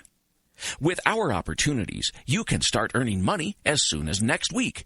You get to be the boss, work from home, and live a happier life. At Be the Boss Network, you'll find hundreds of work-from-home opportunities that you can literally start today and be earning money as soon as next week. Go to freedom133.com and start earning money as soon as next week. You get to be the boss. Get out of the rat race. Work from home. Go to freedom133.com right now and change your life today. That's freedom133.com. Go to freedom133.com and start earning money as soon as next week. You be the boss. Go to freedom133.com. Attention business owners. We know that owning a business means getting things done right now. So if your right now list includes a new building, call the Right Now Company. General Steel. We can design a building for your business quickly and save you thousands of dollars. That's right, thousands. You may think General Steel only builds large projects or that you can't afford General Steel quality. Well, check these prices. How about a 40 by 60 foot building for under $22,000? Or even a 50 by 100 for under $35,000? That's right, a 5,000 square foot building for under $35,000. And these buildings all have General Steel quality. Best of all, you can still order a building and have it delivered in time to build this year. How's that for right now. So if your right now list includes a new building, call the Right Now Company, General Steel. 800-393-5756. 800-393-5756. 800-393-5756. That's 800-393-5756.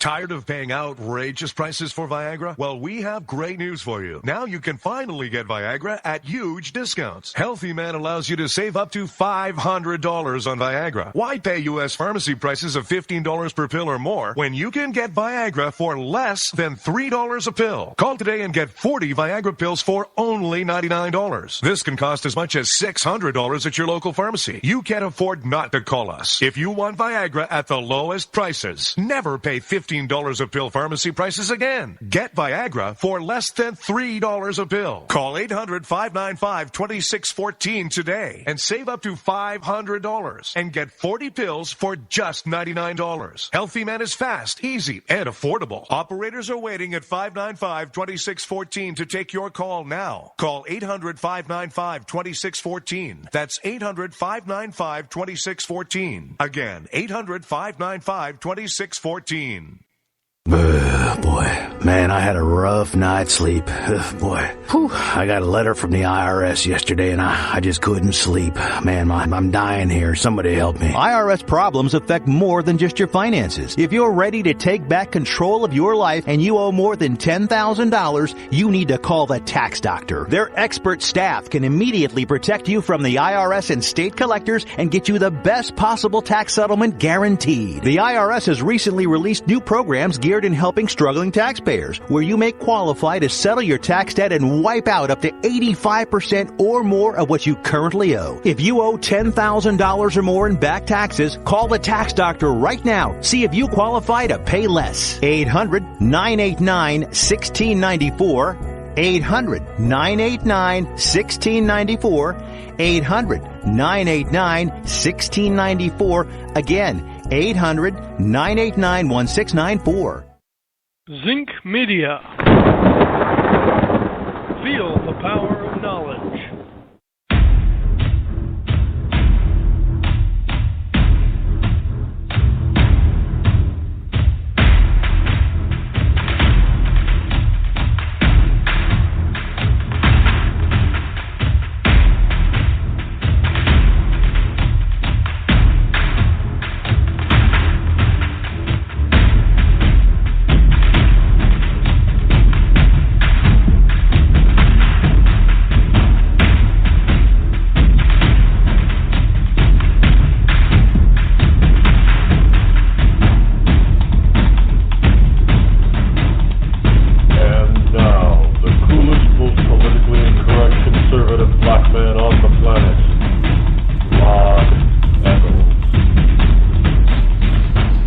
Welcome back. Hour number 3 here on the Rod Eccles Show. I am, of course, your lovable host, L. Rod, coming to you live from my bunkerized home studio somewhere within the great granite state of New Hampshire, where the state motto is still live free or die. The call-in number is, as always, 603-835-3224. Again, getting nothing but Trump callers in, and really need some other candidates to supporters to give us a call. I guess we had one person today that was kind of a sort of used to be a Cruz supporter, but moved over to Trump. Well, you know, when when a candidate loses support, those supporters have to go somewhere, and there has to be a reason why they're those candidates are losing support. Now, again, today we have the caucus in Iowa, and of course, those that you'll have to forgive me. I don't live in Iowa, so I don't fully understand how the caucus goes and runs, and you know, within that state. I've never participated in the caucus because I've never lived in a state at voting age that had a caucus. You know, New York State, New Hampshire, we don't have caucus. We have primaries. And frankly, if you don't live in a city or a state that has a caucus, sometimes it can be a little bit confusing as to how a caucus actually works. But let me just give you basically how I understand it. You get a bunch of people in a room, town hall meeting. Well, New Hampshire, we're very familiar with town hall. In fact, town hall season, as they call it, is almost upon us. It usually happens the last week of February into the entire month of March. Towns all over the country, all over the state, that do not have a mayor, and even some of the smaller places that do claim to have a mayor, they still have a town hall meeting where the citizens actually come together and they vote on things right then and there in the room, like budgets for the town.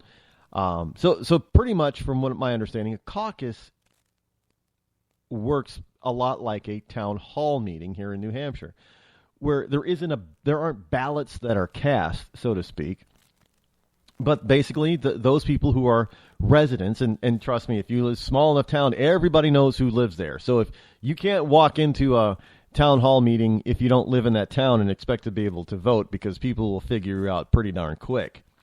Because unless you're new, because otherwise they'll look at you. Who are you? You don't live here. And well, look, I've been involved in town meetings where somebody who did not live in the town came to the town meeting and during the town meeting, without being invited, tried to speak his mind on certain issues. And let me tell you, the citizens of that town quickly dispatch them. They don't take too kindly of outsiders pulling that kind of crap. But from what I understand, the caucus is pretty much the same thing. In a town hall meeting, for certain items, they say, all in favor, and people raise their hands, and they actually count the hands. All against, those people raise their hands, and they actually count the hands. And that's how they get business, some of the major business of the town for the year done. Is the citizenry of the town actually decides on it. And that's democracy in action right there.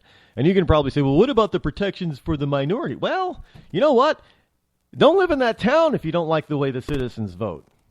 Plain and simple. Move. You got a choice. You can move to a town that is more closely aligned to what your political beliefs are. And trust me, New Hampshire is, they have towns all over the map. As far as politics are concerned, you have some that are, especially up north, that are very ultra-conservative. Let's face it, because it's that close to each individual. And you say that you want to raise your property taxes because you want something special, and people are going to think, well, I don't want my wallet emptied for that.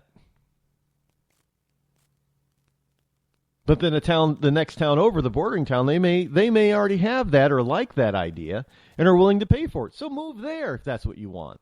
If you want, let me give you. If you want garbage to be paid for by the town, you want the town to buy a garbage truck and hire a garbage crew. You want the town to do that. And the people of your town, they look at it and say, well, that's too damn expensive.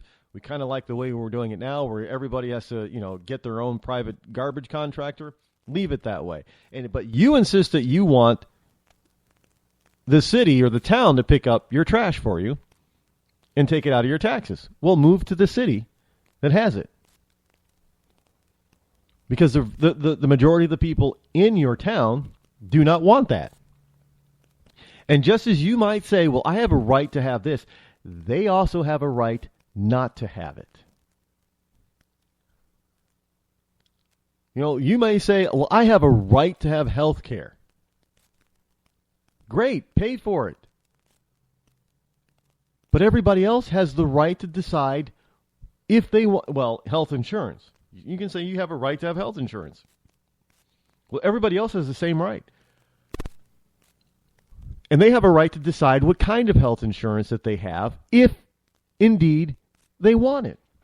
Because they should also have the right not to have it if they don't want it. Well, then who's going to pay for it? Well, you know what? Maybe if we're more how often do you get away with not paying your other bills? Well, they can come take your house or your car, right? Yeah. How about credit cards? You know, credit card companies will hound you unless you declare bankruptcy, or you pay them up, or you make arrangements to make payments. Same with other loans that are non-secured. How about your school debt?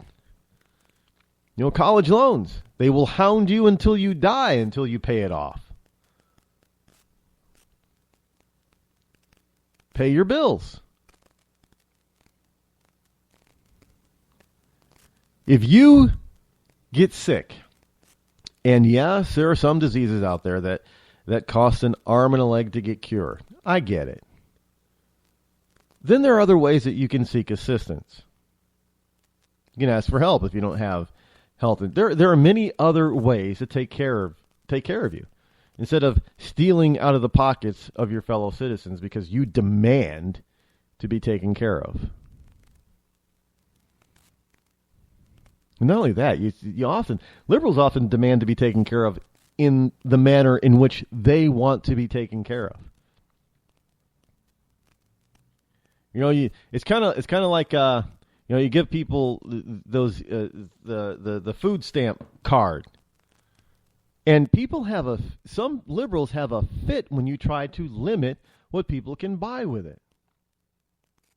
Massachusetts is still going through that. I can't, for the life of me, understand if you're giving somebody food financial assistance so they can buy healthy food for them and their family. How is it a bad idea or anti-Latino and anti-black to go and insist that those EBT cards can only be used in a grocery store? I mean, you got people going to the racetracks and to the casinos with their EBT card and buying cigarettes and buying beer and other alcohol. How is that helping them? But when you try to say, well, we want to be able to limit what they can use their EBT card on, or where they can limit or where they can use it, all of a sudden, that's a bad idea. That's racist, and that's disingenuous, and that's disenfranchisement. Same thing with the voter ID card. I hear this wherever somebody mention the voter ID card. Oh, well, that's only going to affect black people. Wait, what? The entire state needs ID, not just black towns. Well, no, black people, they can't afford it. They can't afford $5 or $10 for an ID card that'll last 4 to 10 years, depending on your state. They can't afford that? No, they can't. Well, you know what? From my understanding, in many of those places many of the states that have advocated, tried to, and even have passed voter ID laws, have said that if you're on public assistance and you really can't afford an ID, we'll give you one for free. Kind of like the Obama phone. You can't afford an Obama phone, we'll give you one. Or if you can't afford a cell phone, we'll give you an Obama phone. Well, if you can't afford an ID, which is, less than an Obama phone, then we'll give you the ID. Well, not everybody down in Louisiana and Kentucky has birth certificates. So all those old people, the ones that are 90 and 100 years old, which is all of 10 people, they can't vote then because they don't have no birth certificate. But they've already made concessions for people like that.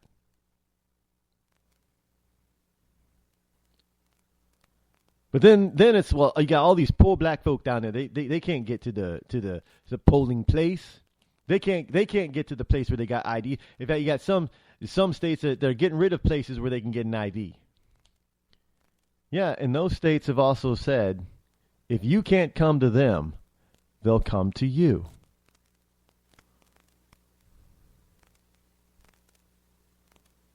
So where is the disenfranchisement? There isn't any. But how it works in Iowa, I guess, is people gather in a room, Everybody knows everybody in that room, so they know that if you're an outsider or not, I'm assuming. Unless you're new.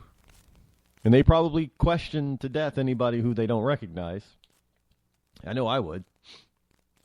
And from what I understand, they either raise their hands or they go stand in certain areas if they, depending on who they support. Now, what you have, from my guess, is you have supporters of each candidate goes to this caucus location, and they plead their case, make their case, kind of like a lawyer, I guess, in closing arguments of a trial, and they plead their case in front of those people. And after everybody in that particular political party has spoken, this is how I understand it. Now, if I get it wrong and you're from Iowa, please correct me.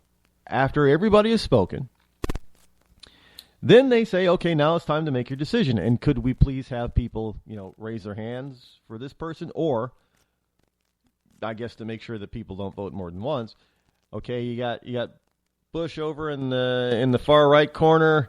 In front of the doors, you got Rubio. The left corner is Trump. In the center of the room is going to be Cruz and certain things. So go stand in those places who you want to support. And that's how it works. And then obviously the one with the most people in their corner or area wins that particular caucus. That's how it works. Instead of it's still voting, but it's kind of more personable, I guess you could say, than just. Obviously it's more difficult the more populous the state is. It becomes more of a daunting task to do that. I suppose having all these people stand around for an hour or two. I guess some caucus could last. Well, I don't know if they get to ask questions or not. See, I don't. No, I don't. Never been to Iowa. Maybe someday I should go. But that's how you caucus. Obama is to make the first. He's about to do something. This is from the Washington Post, who thinks this is so fantabulous. I guess the way they write about it. Obama's going to make his first visit of his presidency to this wonderful location. Next week, he's going to do it. And, this was a piece from January 30th. So this week, President Obama will make his first visit during his presidency to a... Notice how they put during his presidency. Which makes one believe that maybe he's done it before he was elected president. I mean, let me read to you the first paragraph and see if not you get the same feel of what I just said. President Obama will make his first visit during his presidency to a U.S. mosque. The White House announced Saturday. Party administration's push to promote religious tolerance at a time when rhetoric linking Islam with terrorism is growing. Well, hello? I don't think we have to try very hard to link it. But it's his first visit to a mosque during his, or U.S. mosque during his presidency. Now, notice we already know that he's visited mosques around the world before. And now they're trying to say, well, this is the first time he's done it here in the U.S. No, read between the lines, which really isn't hard because they're very obvious about it. This is the first visit while he's been president that he's visiting a U.S. mosque, which infers, probably quite accurately, that the president has visited United States mosque before he was president. And because we can come to that conclusion simply because they said it's his first visit to a U.S. mosque, because we know that during his presidency, his past 7 years, he's been to mosques in other countries. Now, why am I making a big deal about this? Well, because it's a big deal. Because he's talking about promoting religious tolerance. Now, tell me, where is the religious tolerance for Christianity? Considering his hatred for Israel and the Jew, where is his tolerance for that?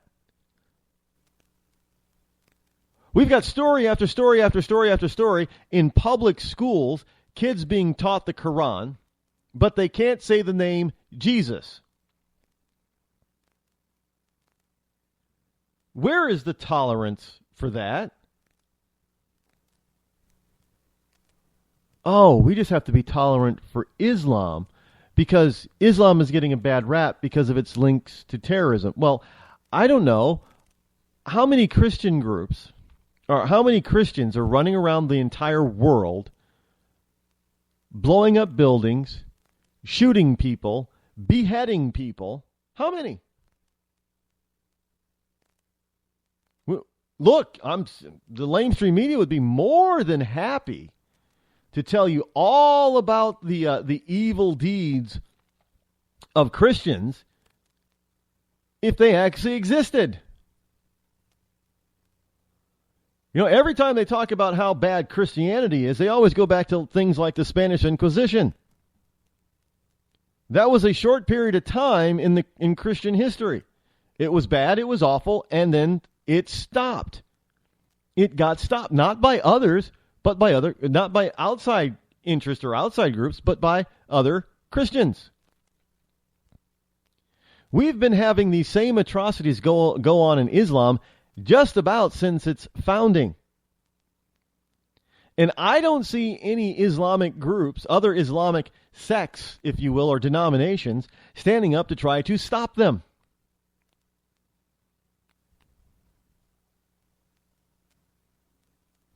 None. As if we're just now coming to this conclusion of linking terrorism with Islam.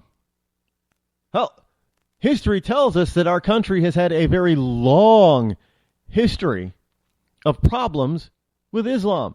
George Washington tried to pay them ransom in order to keep them at bay and leave U.S. merchant ships alone. That didn't work, so Thomas Jefferson, third president, said, "The hell with this. Let's go over there and kill them."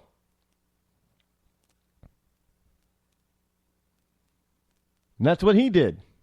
Now, last time I checked, Thomas Jefferson wasn't president, 1980 or so, no. Early 1800s, right?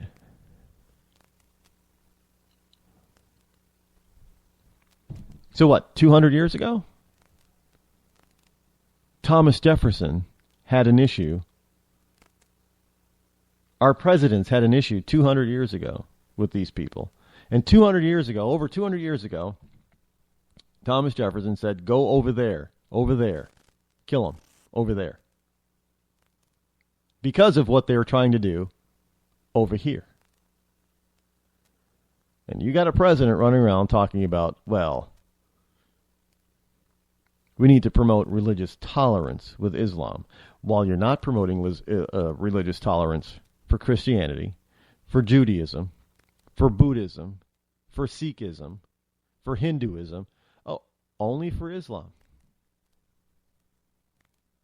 Notice that?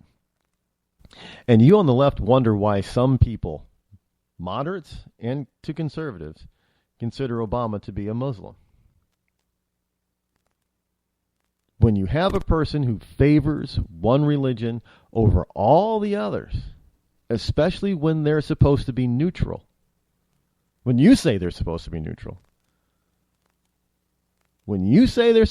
neutral, they favor one religion over all the others. Can one logically say that they might construe that favoritism as being their favored religion? Well, I think it's highly plausible, and there's nothing wrong with thinking that, because it makes logical sense. You can say, well, Cruz is an evangelical. Yeah, he favors Christianity. He has no problem admitting it. The problem is we have a guy in the office who doesn't want to admit that he favors Islam. Maybe because he is one. But he's a Christian, man. He sat in a Christian church. No, the Church of Goddamn America is not a Christian church.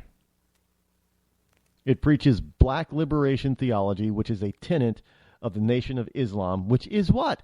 Islamic. Hell, they got Islam in their name.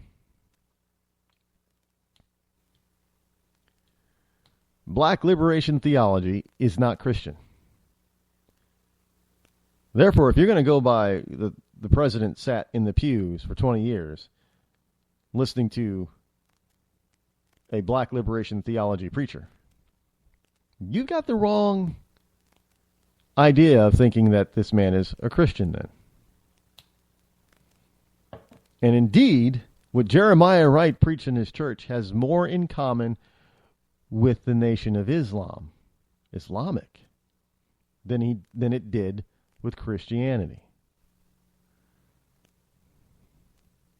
So now the president's about to make his first visit to a U.S. mosque while he's been president. And folks, that just tells me that this is not his first visit to a U.S. mosque. But we know for sure it is not his first visit to a mosque in general. He's been there before. Been there, done that.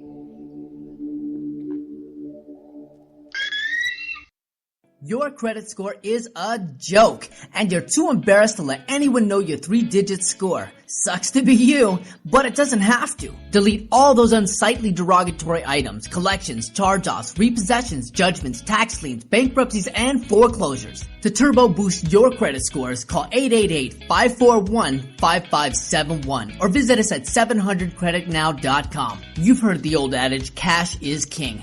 But in some cases, credit can be just as powerful as cash. Not many people have $200,000 to put down on a house, or $50,000 to put down on a car, or $25,000 to put down in a business. But look around and you'll find that millions of Americans do have homes and cars all purchased with little to no money down.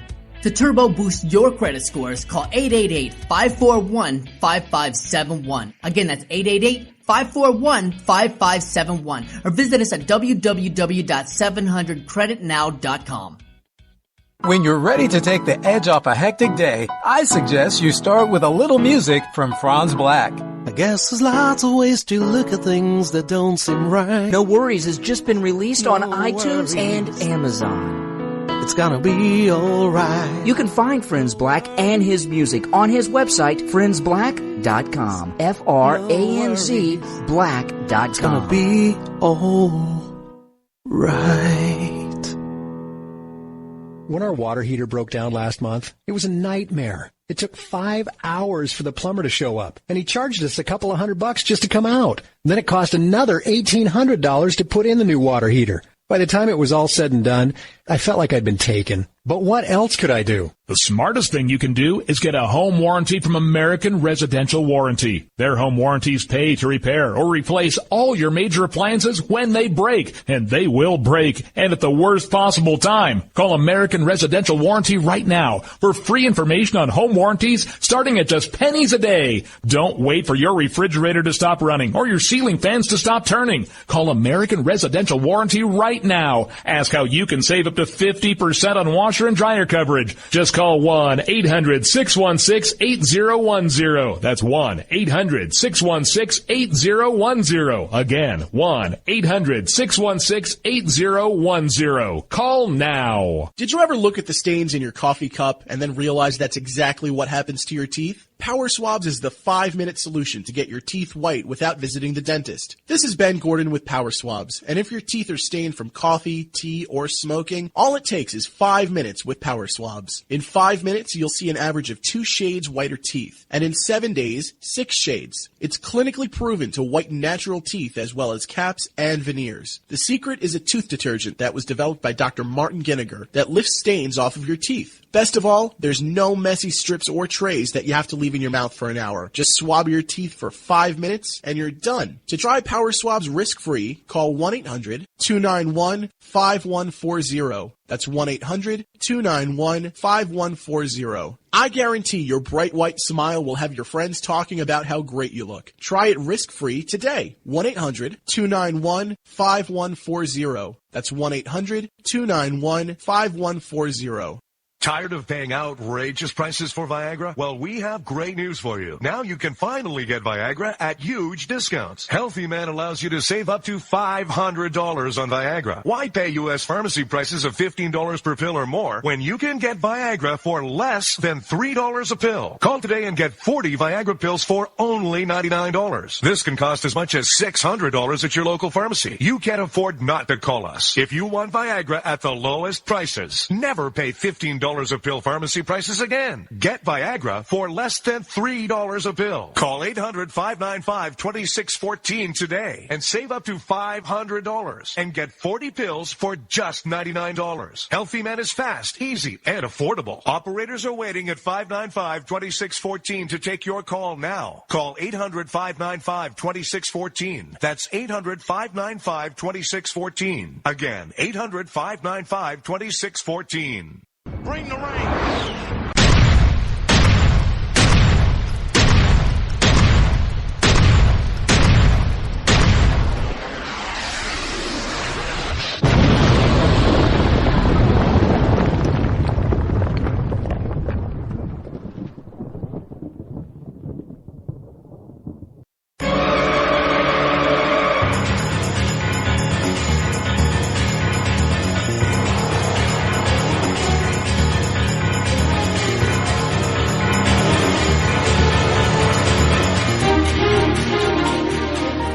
Welcome back. Final segment here on the Rod Eccles Show. Man, 3 hours has almost gone by already.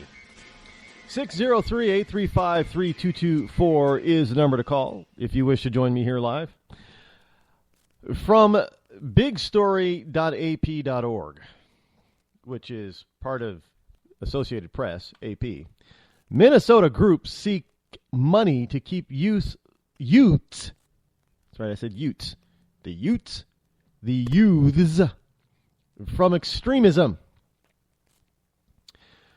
A community advocate who spends his days helping Somali families and a youth soccer coach who works to keep kids off the streets are among the people lining up for a crack at federal and private funds aimed at stopping terror recruiting in Minnesota.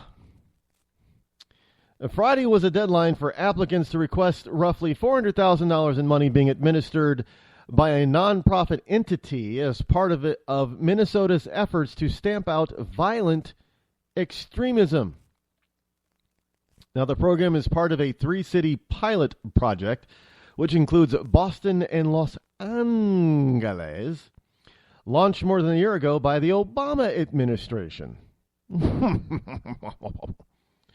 Because, yes, we know that places like Los Angeles and Boston are hotbeds for recruitment for terrorism.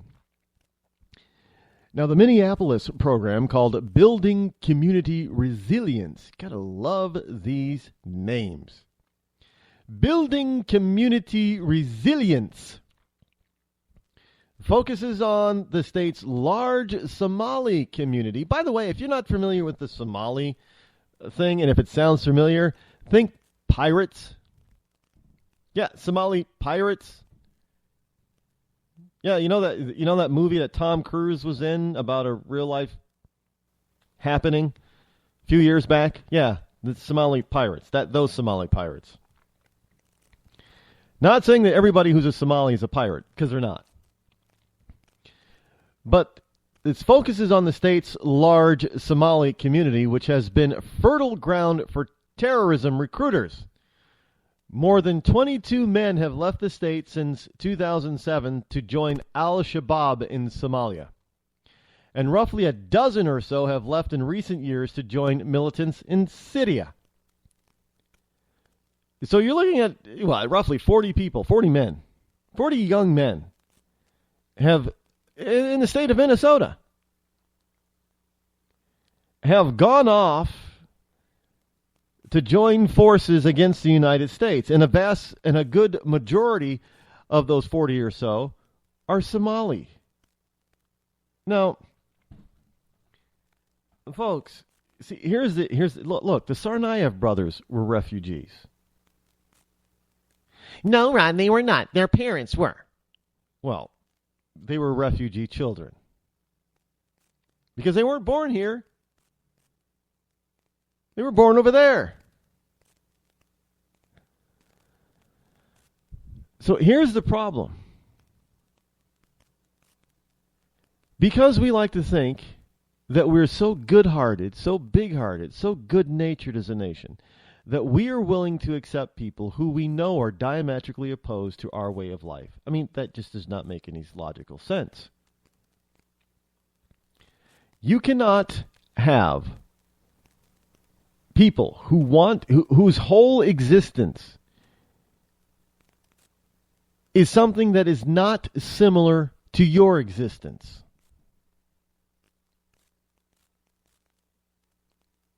I mean, that just makes no logical sense, especially when you're talking about them not wanting to coexist and them believing that their way of life, no matter where they are, is superior to such a point that they have to destroy your way of life. And to get you to convert to their way of life, and if you do not convert, then it's death to you.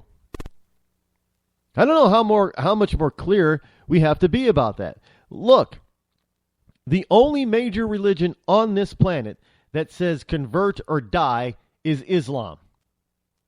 Christianity does not say convert or die. Judaism does not say convert or die. Buddhism does not say convert or die. Hinduism does not say convert or die. Only Islam.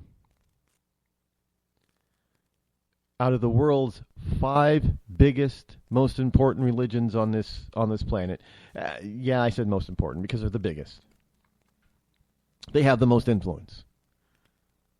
Only one of them says convert or die. Only one. And yet we're going to allow them to come into our... Well, Rod, most of them are peaceful. They live here peacefully. Well, let me bring you back to the point I made before. It is rare to see somebody from the Islamic community stand up outwardly, openly, against Islamic terrorism. They don't do... Well, Rod, they're scared. Well, that should tell you something.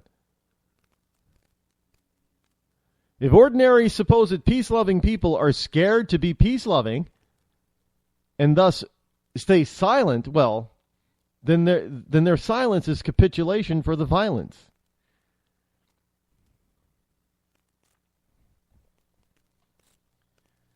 And you got a president who wants all Americans to capitulate to Islam. Well, not only Islam, but now you got other issues too with illegal immigration out there in Iowa. First of all, I want to talk about something here before I forget it. Before I run out of time, we'll get to the Iowa thing in just a second. I mentioned it at the opening of the show. NAACP leader is in trouble out in Arizona. Arizona. This is from theamericanmirror.com. NAACP leader uses F word to apologize for using T word after N word meeting. Follow along, people. The NAACP's mission of political correctness and equality careened off the rails this week when a local president complimented a TV reporter's breast during an interview. Now, before you get rightfully indignant about this, understand This is the National Association for the Advancement of Colored People. The National Association for the Advancement of Colored People. The National Association for the Advancement of Colored People. The reason why I said that thrice, with the emphasis on colored, is because the Maricopa County chapter of the National Association for the Advancement of Colored People is white. He's an old white guy. I'm just saying. I don't see any Asians a part of, anyway, I thought it was a black organization. I guess I was wrong about that. There are white people who are chapter presidents. So I guess maybe Sean King is not so bad after all. For those of you out there in Rush Limbaugh's Real Linda, Sean King is one of those people that has been caught pretending to be black, saying that he's black, and evidently he's really not. And there are people to this day that are that are supporting him in saying, well, his daddy, his real daddy, his biological daddy's black. His dad, really? Why won't Sean King take a DNA test then? He's been challenged. Because he's refusing, because like that other woman who claimed to be black, who's until her two white parents, biological parents, came forward, Sean King's the same thing. He's a wannabe, but he's not. A DNA test would absolutely prove the fact that he's not, and so he doesn't want that to happen. You could say other things. Well, he shouldn't have to prove it. Well, yeah. If he's going to say the things that he has said and do the things that he's done, I think now he better put up or shut up. Why is it so bad that that people have to don't look it? They should because you got people who are claim to be Native American and they got to prove that. So you got to prove to be Native American, but not to be. You don't have to prove that you're black. Well, just look at him, man. Well, look at him. What? There are a lot of people who that have permanently darker skin, natural complexion, and they're white. It doesn't mean that they're black or have any black in them. Just saying. But Don Harris, the president of the Maricopa County chapter of the National Association for the Advancement of Colored People, had just finished an event in Tempe Union High School district to discuss an incident at the school in which several girls, white girls, wore black T-shirts bearing the letters NIGGER on them. And then they took a picture with them standing together in the right order, each girl wearing a shirt with a different letter that spelled out the whole word. Now, of course, when the picture hit the internet, see, I almost sounded black there, picture. When the picture hit the internet, the 6 students in question, there was almost instantaneous outrage. Well, I'd be a little ticked off by that too. But the 6 students in question pulled ranks to spell out the NIGGER on their own, smiling gleefully to pose for an Instagram picture. The punishment they got was 5-day suspension. Now, there was a petition circulating that was demanding their expulsion. Now, this is hurtful use of a racial slur is a complete disregard for the dignity of the black community in Arizona and across the nation, and the punishment does not fit the total ignorance or cruelty of the crime, said Don Harris, the white president of the Maricopa County chapter of the National Association for the Advancement of Colored People. Now, Harris was on hand to accept apologies and demand action. Yes, demand apologize. White girls spell out NIGGER on black T-shirts, and a white man shows up to accept an apology from them. But after the meeting, while participants were speaking with the media, he was caught on camera saying that Channel 12 reporter Monique Griego, Griego, had nice tatas. On camera. Dirty old man. And then, well, to cut to the chase, he basically went on to say, I'm going to slash my wrist, he spews. Better yet, I'm going to throw myself out a effing window. Except I'm on the first floor. I'm effing sorry.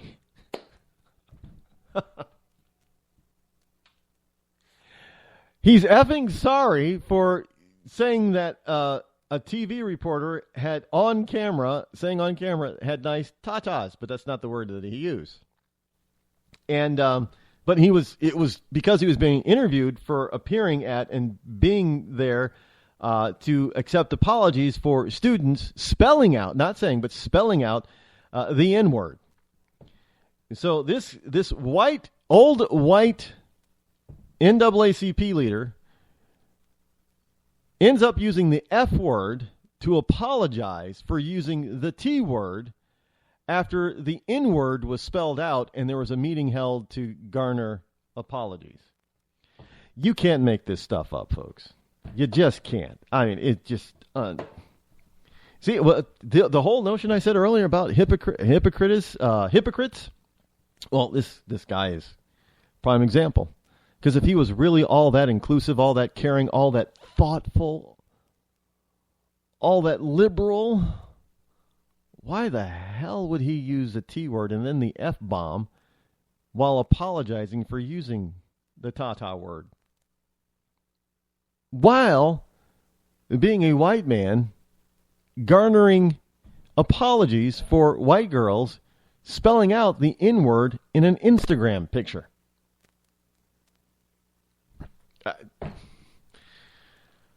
This world is truly going insane. And if you don't believe me on that one, to prove insanity, this is from the Washington Post. The GOP's condemnation of sanctuary cities is surprisingly awkward in Iowa. That's the headline. Now, illegal immigration makes Bill Hartzell seethe. The memories are fresh from the afternoon of October 2013 when he saw his 93-year-old grandmother bloodied and unconscious after being beaten and raped in her house by a 19-year-old Mexican who crossed the border and never left. Now, yeah, I guess he's an old white guy who wants to protect his old white mother. Now, his outrage is driving Hartzell to vote on Monday's Iowa presidential caucuses for Senator Ted Cruz, who has vowed to battle the sanctuary cities that refuse to help the feds deport illegal immigrants. Cruz has said that he would block these localities from receiving federal funds for law enforcement, an idea that makes perfect sense to Hartzell, except for when it applies to the place where he lives. Now follow me on this, folks. Pottawatomie County's sheriff adopted a sanctuary policy in 2014. Sanctuary county, not city, sanctuary county. Now, Hartzell knows the sheriff. He trusts the sheriff. And he is uncomfortable with how his county, which includes Council Bluffs, would lose at least $1 million should a President Cruz carry out his threat. For us in Council Bluffs, it's a little more tricky issue, he said. This isn't San Francisco. Now, this goes back to what I have always said before about it's not my congressman, it's not my senator, it's not my county that's the problem. It's everybody else's congressmen and senators and counties that are the problem. I want Ted Cruz to crack down on sanctuary cities and sanctuary counties. Oh, but wait. But I don't want my county to be considered that. Even though the sheriff that I know and trust has now just said that, his county is a sanctuary county. That Gary County, where his 93-year-old mother was beaten and bloodied by an illegal immigrant. Are you following me on this? Now, you've got to ask, who in their right mind would be outraged by his mom, his elderly mother being beaten and nearly killed by an illegal immigrant who is here and protected because of sanctuary city and sanctuary county protections, who wants to vote for a guy who says he's going to crack down on sanctuary cities, and then turn around and say, well, I don't want my county to lose $1 million if my sheriff doesn't renounce the sanctuary county thing, because our county is really not the problem. Well, your county is where your mother was beaten. So, I don't... And some people will say, well, he's obviously voting for Cruz, so he's not a liberal. Well, he's got a stupid liberal mindset. There are liberal Republicans, you know. He's taken this thing about, well, it's not my county. It's not my sheriff that's the problem. It's all those other ones out there. All y'all got the problem. I don't have the problem. Even though the crime happened in your backyard. So it's not your problem. It's everybody else's problem. But this is the kind of thing that goes, this doesn't make any logical sense, people. It makes no sense. Look, I'm doing you guys a favor. I am trying to wrap my brain around this. I am getting the massive headaches daily trying to figure these people out. But so you don't have to. Because this doesn't, if you are saying that you have a problem because it's a personal problem that you've encountered with a certain entity or a certain demographic, and then you go and say that you're going to vote for somebody who's going to take care of this problem by taking care of this demographic problem, and then you go and say, well, it's not a problem in my county, when the problem occurred in your county, then you're an idiot.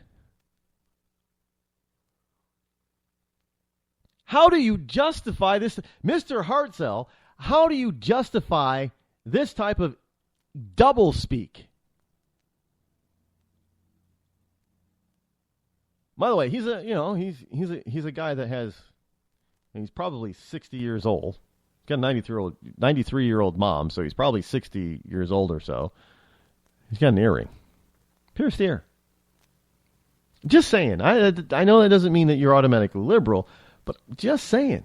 You got to wonder, when you come up with that kind of logic, which is not logic at all, it's illogic, you've got to ask yourself, is he really a Republican or is he a rhino? Or is he an infiltrator from the Democratic Party? Because we know Democrats have done that before. It's a political tactic of theirs. Hey, just stop being a Democrat for like 6 months. Go be a Republican so you can vote in their primaries and really try to screw them up. They've done that before.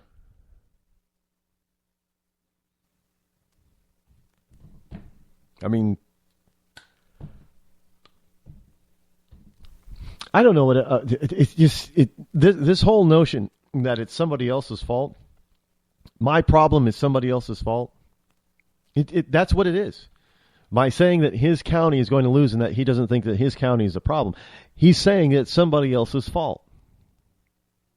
Well, it's not somebody else's fault. It's your fault. Everybody needs to start taking personal responsibility for their issues. And what in the devil? Folks, I've got one of my 3 computers here has just decided to speed up in time. So according to this computer, the time is now 10 after 12 p.m. And it's not 10 after 12 p.m. But according to this computer, it is. I don't know how this computer got... Maybe I should look up stuff on this computer. Hey, it's only like 10 minutes or so into the future, but if it can tell me that what's happening 10 minutes from now, maybe I should go do some searching and start looking up stuff. I can be 10 minutes ahead of everybody, right? My whole issue with technology continues. I have this massive war going on with technology. If you're new to this program, you will learn that I have always had this war with technology. Most of the time I lose battles with it but I still end up on top somehow. I don't really understand how I do, but sometimes, a lot of times I'll lose a battle, but the war is not over. The war is not over. I am not a techie. That's probably my issue, that I should, become a techie. So I know how to handle these issues a little bit better. But this is a freaky one. I got two computers that have the exact same time. They're literally 2 seconds apart. And then this third computer is about 11 minutes ahead. Now, as far as I know, they're all, garnering their timestamp from the same location. And the 2 second variable could be probably explained in the anomaly of how they connect to the internet. But be that as it may, it is interesting as well. So tonight is the Hawkeye Caucus. So y'all out there, do your duty and do it well. Make sure that you're paying attention to what all the candidates are saying, and not pay attention to what the media is saying, but do what you feel is best in your heart. But understand, make sure that your heart is not being hypocritical in this particular case, because you don't want to be hypocritical. Because if you are, we're going to end up with another bad selection. And we don't want to end up with another bad selection. We've had enough bad selections, and this past one is the absolute worst. Let's not repeat our mistakes. Shall we not do that? Well, we've come to the end of 3 hours. Fastest 3 hours in Internet Talk Radio is right here on the Rod Eccles Show. Up next is Rush and then Hannity to round out your day. I'll be back here, same bat time, same bat channel tomorrow. Until then, I'm Rod Eccles. I'm out.